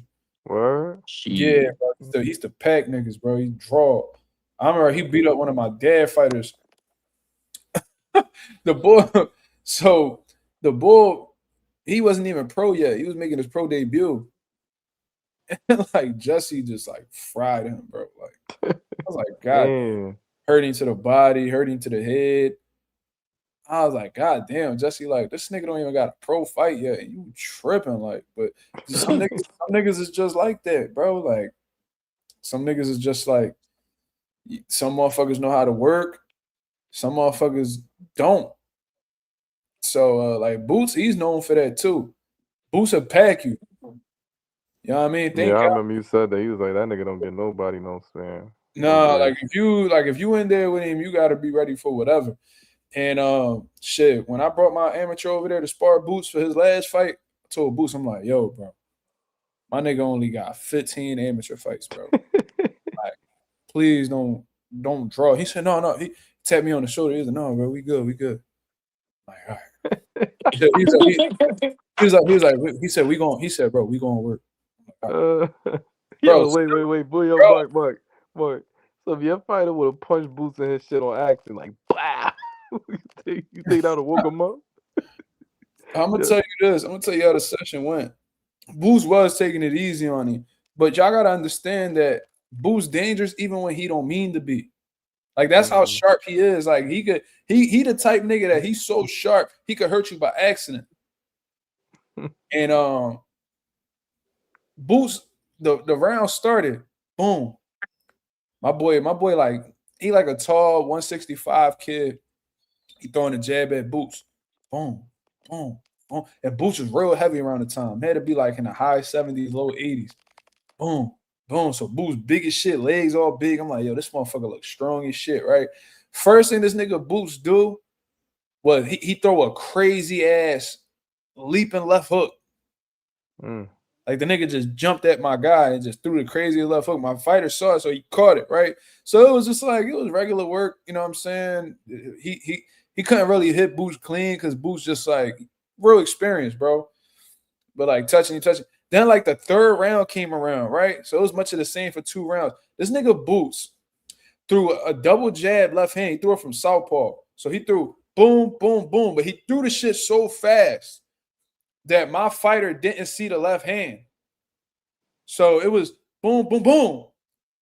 And my fighter, like legs kind of got little went on skates or whatever. So they was like, oh, stop. And I'm like, oh shit. I said, yo, Dad, you cool? He said, yeah, I'm good, but his knee's gone. Oh shit. So Boozy was like, man, get him out the ring, man. And Boozy was like, nah, bro, like we good. So then they continue. And I'm like, yo, I hope Boots don't hit this nigga with the finisher, bro. Fucking right. Bro, he took the time to let my young boy get his legs back together and they continue working. So shout out to Boots, bro. That could have went really bad, but I trusted him and he got my fighter he got some good rounds. I think it was like 4 rounds, and they do 4-minute rounds instead of 3 over there. So it was really 16 minutes, so really like 5.5 rounds. So it was good work. That nigga, what that nigga Bozy said? He said, man, get him out of there, man. Get him out. I'd have been like, damn, coach. No, because he was like, because he probably thought Boots was going to draw. Yeah. But I'm like, Boots was like, no. He was like, no, Pop, we good. And they continue working. I was like, thank God, bro. You know what I mean? I got to get this young boy home safe to his family and shit. I don't want to have to call him and be like, yeah, like your son in the hospital. Nah, I ain't gonna lie. That's really crazy how that fast it can happen like that, though. That's crazy. Yeah, bro, this boxing shit wild. But, man, I said all of that to say some motherfuckers know how to work. Some motherfuckers don't. That's what I'm saying. How do you friendly spar like that ass? Like, nigga, it's like, now we could put this in basketball terms. Like, is you going to play an elite level nigga that's saying that you're going to play like a 13-year-old kid? Yeah, you're right. A 13-year-old, like a youngin', I'll probably just keep shooting him. I ain't gonna try to body him. But like, yeah, like you going like you still like you want to give him like you want to give enough where it's like you providing some resistance and trying to help the young boy learn, but it's like you don't want to overkill. You know what I'm saying? Because they kids. You know what I'm saying? Like you don't want to. You don't want to discourage them. It's the same shit with boxing. Like, but I always been the type nigga, like, if you tripping, I'm a trip too. So it's like, I don't give a fuck how old you is, none of that shit. So it's like, you think I'm playing, I'm dead serious. If a 14-year-old accidentally hit you a little too hard, it's over. If that 14-year-old wildin', he gonna get humbled. For sure. Yeah. Yeah, that's a fact. Cause it's like, bro, I'm not in here to take punishment. You know what I mean? Young 14-year-old nigga, he probably strong enough to put me down. You tripping. The fuck I look like, nigga, I'm gonna hit you in your fucking body. You're gonna feel that grown man strength and you're gonna come back down to earth. And now we could work. But I'm not here to be nobody punch dummy. Like, if Deshaun would have wild out on Boots and fucked him, you think Boots gonna sit there and just take that shit? Yo, Mark, you right now versus a 13-year-old Mike Tyson. I can't hear you, bro. Your mic fucked up. Hold on. My fault. You good? I heard you say something about Mike Tyson. If that's the case, shut the fuck up. Stupid ass. Always listening to these questions. I ain't gonna lie, that's funny. No, that's crazy. Yeah, bro. Like you think if my fighter would have wild out on Boots, that Boots was gonna sit there and be like, "No, man, he young, and Boots would have packed my young boy with the quickness." That's just it is, bro. I ain't gonna lie, man. I hope, man, Boost my nigga. I hope that nigga really get them straps, man. Bro, Boots really one of them ones, bro. Like this nigga don't like Boots really Yo, dedicated. it's funny because Mark, I ain't really seen what you seen though. Like at the beginning, I ain't really seen what you seen from. I'm like, man, who this nigga dick riding, clout chasing, Bud? Like, man, nigga, you don't deserve no fight. Like, I really ain't see it. Like, What nah, nigga? this nigga really nice. Like, I I've ain't. seen this nigga really like. I swear to this day, I ain't never seen a nigga get off on Boots. Like never, bro. And I seen this nigga in the gym with. I heard about, bro. There's a video of Shakur sparring Boots, and I saw it. And man, I wish I had that video, bro. That shit would have went viral. Boots was smoking him. Boots was playing with him, bro. He's playing with him. But it's because that was when Shakur was probably at like 126, 130, so he was small. So I really don't look at that and be like, oh shit, no, it's whatever. But it was like from an IQ standpoint, it was like Shakur really wasn't doing shit with Boots. I seen that. I seen, bro, it was a champion, bro. That Boots. The nigga, Boots made the nigga cry. Like y'all niggas, I tried to say, and Boots wasn't nowhere near a champion at the time. Like, Yeah, making a grown man cry is crazy, man. bro, I had to bring my young boy in because there was niggas that he brought over to spar, that he invited over to spar, and nobody showed up. Mm. So they had to call me. You feel me? So, like, that's Yeah. the shit. That's the shit that be going on with Boots. Can't get no work, and I heard he be paying. But even though He can't work. He can't get no work in Philly. fuck no, don't nobody want to spar Boots in Philly, bro. Mm. Fuck no, bro. That nigga got the whole city terrified. What? Swear to God. You y'all niggas think I'm playing. That nigga Boots have everybody shook to spar. Shook. He gotta have niggas travel over from everywhere to spar. Don't nobody want boxing. Even if it's like some big niggas, like some heavyweights, cruiserweights. Bro, that nigga be knocking out cruiserweights and sparring, bro. Mm. Cruiserweights, heavyweights, all that. Super middleweight. My papa tell you. So there was this girl that I knew that her brother used to train with Boots. Not gonna say who. But me and her was cool a few years back, like around early 2020s and shit. Bro, she used to record Boots sparring sessions. All of them. And like it was super middleweight, light heavyweight niggas that I knew personally. Like we was in the same gym. That Boots was just flatlining in the gym. Just front. And I'm talking about before Boots got real big. I'm talking about when Boots probably could have made 40. Like just drum, bro. Like Boots always did that. Nigga, he's the best fighter that I've ever seen in the gym. Ever. Ever. Like I've never seen nothing like him in the gym ever. You're better than get like Danny in his prime. Fuck no. Danny wasn't. No. Hell no. I remember you told me, you said like Danny had bricks for hands or some shit. Yeah, but I'm talking about like more than just power. Like Boots got power too. Danny did great shit in his career. Like he unified at 40, got real good resume. Mm. I mean, Hall of Famer in his own right. But like, I'm talking about like having all the tools. Like that nigga Boots a fucking demon, cuz like ain't nothing that motherfucker can't do. Like he got like he's one of the and you never fully figure out boxing, right? To me, Boots is like the motherfucker who like he ain't got boxing figured out, but he understand a whole lot about it. Mm. Like it's like one of them types. I don't feel like you ever really truly master boxing because it's just so much shit to know. But it's like Boots got a good idea of what boxing is. Like he did that nigga's a beast, bro. That's all. Is he like a boxing head though? Like is he like eat, sleep, study this shit, like all that? Just I don't know if he's really big on studying it, but he definitely live it. Mm. Like he lived a life. Like he don't study it, he lived a life. So that's the type time Boots is on. I heard him say like he studied like old school fighters and shit. He said his favorite fighters was like Mayweather, Roy. I don't know if he says. I think he said He Pernell. said Pernell Whitaker. Yeah, it was a few guys that he studied, but he really like to study older fighters. He don't really worry about the guys that's in the present. You know what I'm saying? How you think Boots and Floyd would have went at 47, or even like a sparring session?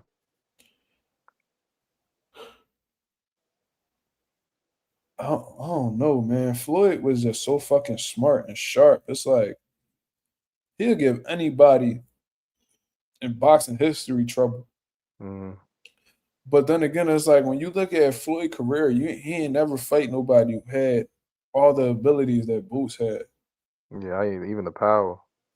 Yeah, like the speed, the reflexes, all of that. Like Mayweather was usually the one who had the advantage in those areas. He never fought somebody like that had that athleticism of like a Boots. So that would have been interesting. I ain't gonna lie. You know what I mean? I guess history would tell you that Floyd probably would pull that out. But I mean I said Boots will pull it out. You said history would say that Floyd would have Oh pulled yeah, that out. that's what I meant. Yeah, so history would probably tell you that Floyd will pull it out, but Boots, he a fucking beast, and we don't know how great he gonna be just yet. He's still young as shit, bro. You think he could have made a case like to be like one of the best 47-pounders of all time if shit would have just went right? Boots. Yeah, probably, but shit happens for a reason, bro. I think politics ruin his chances of that. To be honest, but yeah, I think the greatest welterweight of all time that is Henry Armstrong and Tito Trinidad. Mm. Tito Trinidad is the greatest welterweight of all time to me. How long he reigned as champion. This motherfucker had like I don't know how many title defenses. I think he was like 18-0 with like 16 knockouts and title defenses at 47. Damn.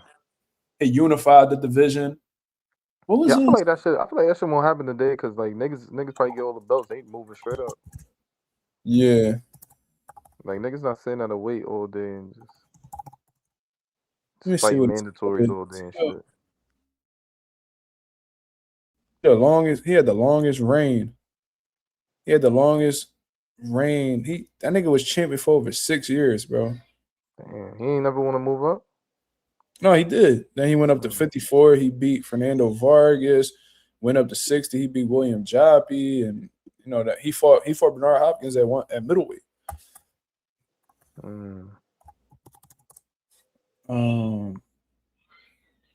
who that nigga lost to? Who, Tito? Yeah. Lost to Bernard Hopkins, Roy Jones, and Winky Wright. Oh, he fought Roy Jones? Yeah, but Tito is already past this. It is over with. But he was 15-0 at 47. In title defenses, he was 15-0 with 12 knockouts. Damn. So these niggas was snapping for sure. That's why he the greatest welterweight of all time. How you think that would have went with him and Floyd? Floyd probably would have outboxed Tito for real. Tito was like a come forward. He was like a technically sound pressure fighter with devastating power. He was like 5'11". You know what I'm saying? He was strong with both hands, but he was like a search and destroy type fighter. So like I think Floyd probably would have if Floyd would have boxed, you know what I mean, used his feet and all that, pot shot him and all that, I think he would have probably made it like he probably would have shut him out on the cards for real. But yeah. Like Bud, I think Bud would have beat Tito. I just think it would have took like a real special, like you had to be special to beat Tito. Like if you was a regular nigga, you ain't being. You ain't being nothing. No. Like if you was like Barrios or some shit. Oh no.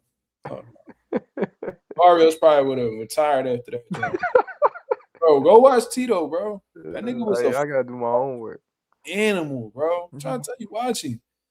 Go watch him versus Yori Boy Compass, that John. He fought he fought this African boy. I'm gonna send you that John because Watch, we about to wrap up. But he fought this boy named Mamadou Tiam. It was like this African dude. I forgot where he was from. Bro, Tito literally hit this nigga with one hook, and his whole eye came out to like right here. Damn.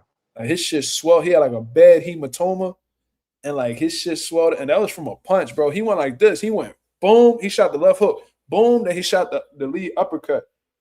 Right? So he went boom, boom. Then he switched it up, did the opposite. Then he did uppercut, left hook. And one of them Johns swelled him up so bad.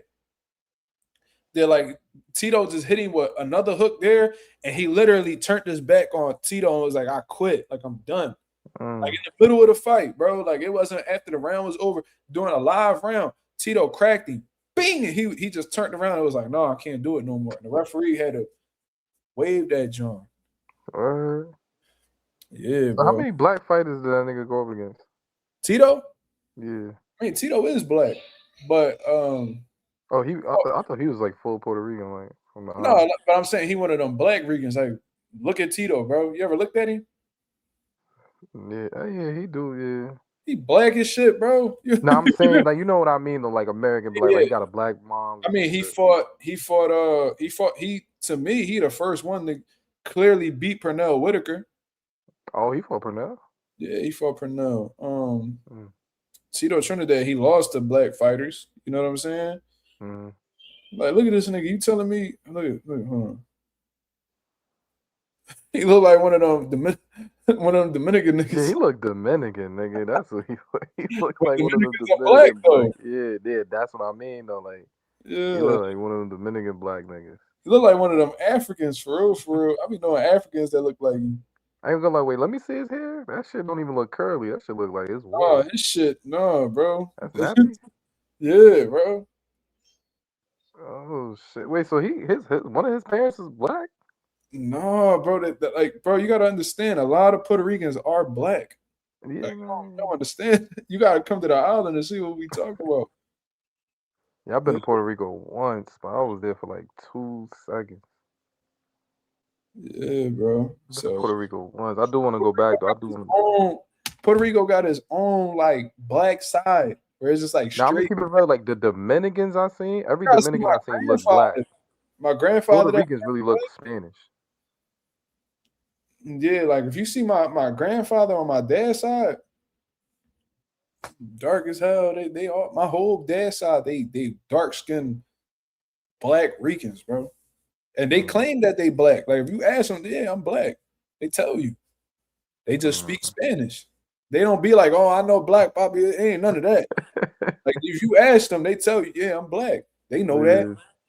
They can't look at themselves and say they not black. But yeah, Tito one of them. And you ever heard of Roberto Clemente? Yeah, hell yeah. Yeah, look, you see how black he was? Straight Puerto Rican. Yeah, I ain't never seen like some real full Puerto Ricans that's dark. I always see it with Dominicans though. Yeah, no, that's crazy. Yeah, bro, I'm trying to tell you. I'll show you my dad's side of the family. You be like, what the fuck? Now my mom's side, they all look like they don't even look like the typical Puerto Rican. They look like straight white people. So that's that's why I get compared to niggas who look mixed. That's why I always get compared to mixed looking niggas. It's like my mom's side, they white as shit. My dad's side, they black as shit. So then here come me, and then I get compared. So I'm not black, but I look like Jason everybody. Tatum, Tyrese Halliburton, Jay Critch, J. Cole, all that. J. Cole, shit. All that, bro. No, that is funny, yo. So I'm not black, but I always get compared to black people. Like the shit just be hilarious to me. But yeah, bro. I'm gonna send you the videos to Tito Trinidad and all that. But yeah, I'm about to do my homework on that. Yeah, bro. You would like him, bro. He if you like motherfuckers that get straight to the bullshit and fuck niggas up, he the man. But that's how we gonna wrap up the live, man. I appreciate everybody that came through and show love as always. I guess Slime got frustrated with his phone, whatever the case is, so he wasn't able to come back. Wait, before we leave though, I did look it up though. Ray Savage, that nigga is number 2 ranked in the WBC. So he probably gonna have to do a final title eliminator. Who number 1? Nickname Michael Magnesi. Who? Nickname Michael Magnesi. Michael Magnesi? Yeah. All right, let's check that out real quick before we wrap up. All right, let's see the rankings. Damn, I seen Floyd suing Showtime. Yeah, I seen that shit for $340 million. He said he never got paid for McGregor and Pacquiao. All that shit he was talking. Oh, I got $100 million check and I ain't even cashed the motherfucker yet because you ain't ever have it, you dumbass nigga. I ain't gonna lie, how that shit work though? Like, how do you get that money? Like, how do you get like over They're 200? supposed to pay you with the nigga. So from what I was reading, it sounded like Al Heyman had control of his accounts, and then when he went to try to get the money, they talking about they can't find it. Like nigga, what? So it's some weird shit going on. Like, yeah, like how you give a nigga 200 million? I see, where I work, I've seen some crazy like wire transfers. So that's probably what happened. But but that shit getting flagged. I mean, if you able to approve, like if you got like financial advisors and shit like that, and they know who you are, you got a relationship with the bank. Oh shouldn't be an issue. But yeah. Now if you the type nigga that just be chilling with $30 in your account for years, and then motherfuckers giving you a $30 million check, you're like, whoa. Yeah, that's a fact. The account goes like, what the fuck? I know I ain't giving a nigga bread off that. Yeah. I remember some boy. I just caught a fraud the other day. Nigga was overdrafted for like 2 years. This nigga gonna go ahead and deposit a $20,000 check from this fucking healthcare company. And I'm like, oh, how'd you get this money? He's like, oh yeah, man, I do this. I forgot what he said. I said, so if I call them right now, they gonna confirm that they sent you this? Yeah, bro. Bro, I went to go call them niggas, bro, and I came back. That nigga was gone. I was like, got him. Yeah, you just fucked this whole play up. That nigga was the runner. Shit, that nigga, he can't open a bank account nowhere in this fucking world. Shout out to him though. You thought, nigga. Well, Michael Magnesi, he from Italy, 5'6", 25 and 2. Man, all right, just shit. If I was a WBC, I'll make Michael Magnesi and Raymond Ford fighting a title eliminator, and whoever wins become the mandatory. Yeah, like that's what I'm saying. Like either do that or shock, get this nigga a chance. And if that nigga Michael Magnesi don't want to fight, move Raymond Ford up. Or have him fight the number 3 guy. Like that's how that shit work over here. I'm just saying something gotta give, man. Raymond Ford said he want to fight Mark Magsayo. And he number 3. He a fucking beast, bro. I ain't gonna lie to you. Like he lost a couple of times, and he can be beat. Like offensively, that nigga's like he let his motherfucking hands go, bro. I just want to know, like, yo, who the fuck was he fighting? Like in the 3 fights, yo, gang, 3 fights at 130. None of them shits moved you to number 1. That nigga Boost was number 1 in 1 fight. Man. He ain't got pulled like Boost though. A lot of that he was champion. A lot of that should be coming down. I understand that, but a lot of that should be coming down to popularity too.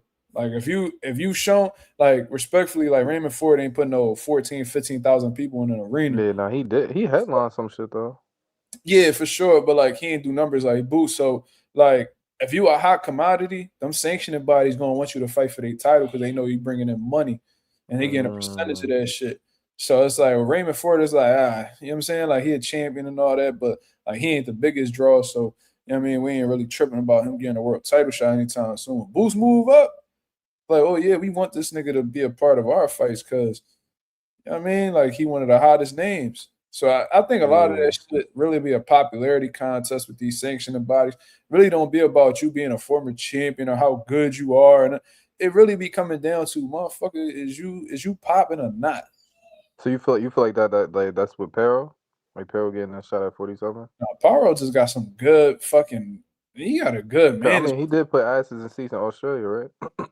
Yeah, Australia, like they big on boxing too over there. And I never knew that. Yeah, I didn't know that either. Yeah, but like Australia, they And I think Because that's I why about they the bring it over. Cambosos had like 80,000 in attendance. That shit crazy. I think both times he fought Dev, them niggas was popping over there, bro. Like I don't know. I don't know. Australia, like I said, it's a different world over there. I didn't even know they was tapped in with boxing like that. Mm-hmm. Like, yeah. But you know, I think Leon Parles has got a great management team. That's what I think. Nigga said Paul almost got Cambosos, man. Nah, I ain't gonna lie, Cambosos. Yo, Most is cash, opportunity after opportunity. bro. I was like, how the fuck this nigga get a fight with Hitchens? I'm like, how? Like, it's like this nigga just got packed. Yo. This nigga Cambosos just got packed by Loma, and Loma didn't even want to fight no more. Nigga Loma was like, but I don't want to fight. His dad was like, Loma, just fight one more time. He's like, all right, nigga make Cambosos look like easy work. Then this nigga take one fight in Australia. Then you fighting for the IBF at 40? Wow. They was keeping that nigga alive, yo. I swear. Yo, that nigga team drained every dollar they could get out of Cambosos. Like, every dollar. Yeah, fuck yeah. Yeah. Bro, Cambosos, that nigga made a lot of money. He ain't got a box no more. Yeah, I ain't gonna lie. He did his thing. As soon as he got that Teofimo Lopez win, that nigga made that shit happen, bro. He said, oh, yeah, this my moment. I'm going to run it up. I respect him, though, because he could have kept that shit games. He could have just been stalling niggas out. Facts. He could have told Haney, fuck him. He could have told Haney, fuck him. If it wasn't for him, Haney would have never been undisputed, bro. Damn, that's a fact. That's why Dev he be putting so much respect on Cambosos' name, because Cambosos was the only nigga who gave Dev a shot. Like, he said, bro, after I beat T.O., I'm going to come see you. And that's why, like, niggas was like, oh, why the fuck Devin Haney celebrating T.O. losing? Because T.O. wasn't going to give him a shot if he won, nigga. That's why Cambosos won. So he was like, yo, he gave me his word. He going to fight me, so I'm happy because I'm about to get an opportunity. And guess what? Cambosos fought the nigga twice. So you got to put respect on. I ain't gonna lie, now that's some real shit, gang. T.O. was not fighting Devin at that time. Oh, God, bro, T.O. was literally saying, like, nigga, you not gonna get a shot. Like he was acting like he was trying to freeze Dev out. He didn't want that gas for real. He been ducking Dev since 35. For real. He was mad as shit. He was mad as shit when Devin became undisputed because he was trying to hide from Dev and try to come up off of him. You know what I'm saying? And I think he be trying to cope with it by calling himself undisputed. Nigga, you was never undisputed. Never in your motherfucking life. Who told you that? Yeah. How you undisputed? It's a harder champion in the division. Yeah, I'm like Loma. Loma didn't want to fight Dev, so he dropped the belt. Right. And the WBC stripped Loma, gave him a franchise belt. It gave the legit title to Dev. So you're trying to count the WBC franchise belt as a legit title. Whole time the WBC said that it's really just like a trophy.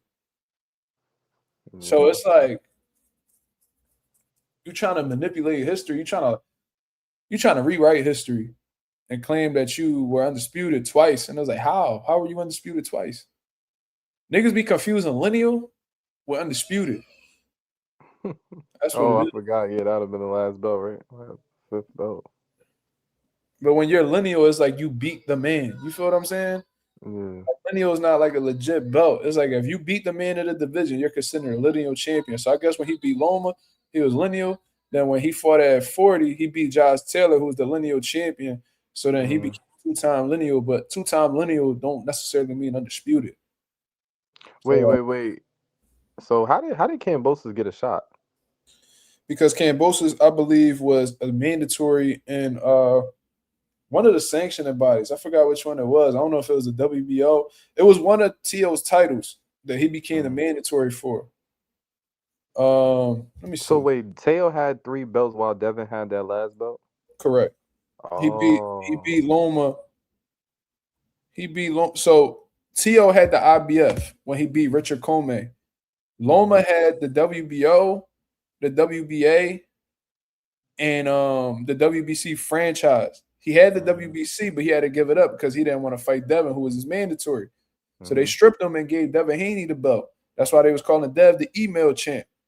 Oh, yeah, I remember that. So T.O. and Loma fight. You know what I mean? Now he got the IBF, the WBA, the WBO, and the WBC franchise. He considering the franchise the legit belt, hence why he jumping around calling himself undisputed. He never was. Mm-hmm. So then Kambosos was Teofimo's mandatory. Let me see. I forgot what sanctioning body it was. Cause I'm like, was so like Taylor thought that shit was like a cherry pick or something. Say that again. I'm like, he thought Kambosos was like a layup or something, like a cherry. He was pick.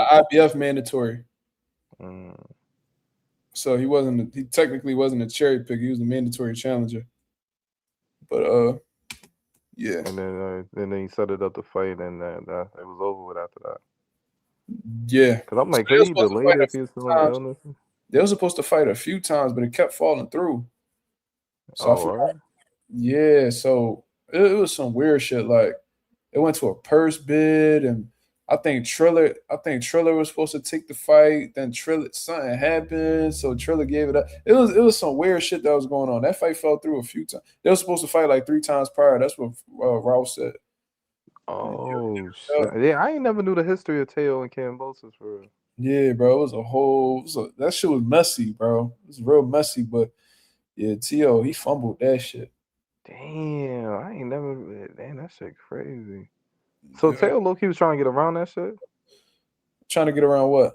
Like the fight with Kimbo, like he was trying like. No, he wasn't trying to get around it. It was like some bad juju around that fight that it just kept falling through. It was business shit. Mm-hmm. You know what I'm saying? But I'm like, why? Like, because he said he felt ill. I think Triller won the purse bid because it went to a purse bid. I think Triller won it. Then something happened where they had to give it up, and then Matchroom ended up getting it. Something. It was something like that. I gotta do my homework.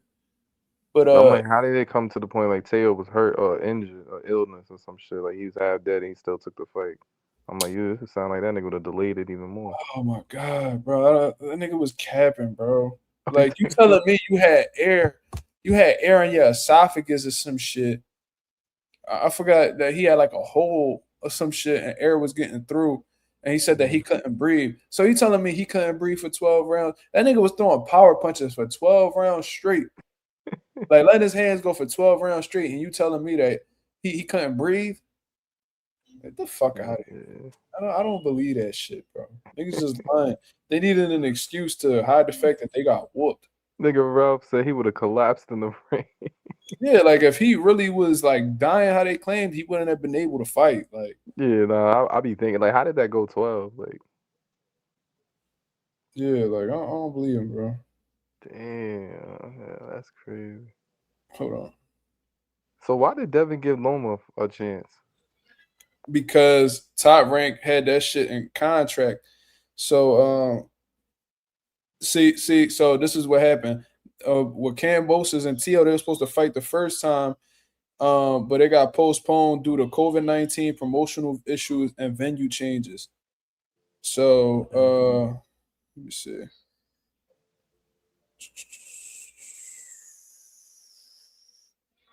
Yeah, so that was what was going on.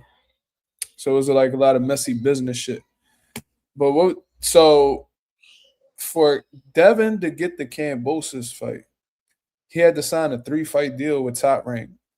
They was not allowing him to take them belts and leave without giving Loma an opportunity. So what they was going to do is they probably felt like, yo, Kambosos going to lose to Dev. But it's okay because we going to line them up with Loma. And they was banking on Loma beating Dev so they could bring them belts back over to Top Rank. So they did the 2 fights with Dev and Kambosos. He smoked him both times. So they're like, all right, this is the last fight of the deal. You got to fight Loma. So he went, he fought Loma, he beat Loma. You see what I'm saying? They was trying to, like Ralph said, they was trying to line Dev before he left. Trying to line him. It ain't work. You feel what I'm saying? So they got fucked over, and he was able to go about his career however he wanted after that. So that's why they ended up fighting, because really Dev ain't had no choice. Because they could have rigged, the fight then. Yeah, they could have, but you know, I mean, shit ain't work out. basically what it is. So I'm gonna get up out of here, Ree. I appreciate you for coming on, showing love as always, man. Shout out to everybody that's in the chat. Shout out to the boy Ralph. Shout out to the boy Agent 86 that was coming through, showing love as well, man. I'm gonna get up out of here. I hope you guys have a blessed, beautiful one. I'm up out of here, man. Peace.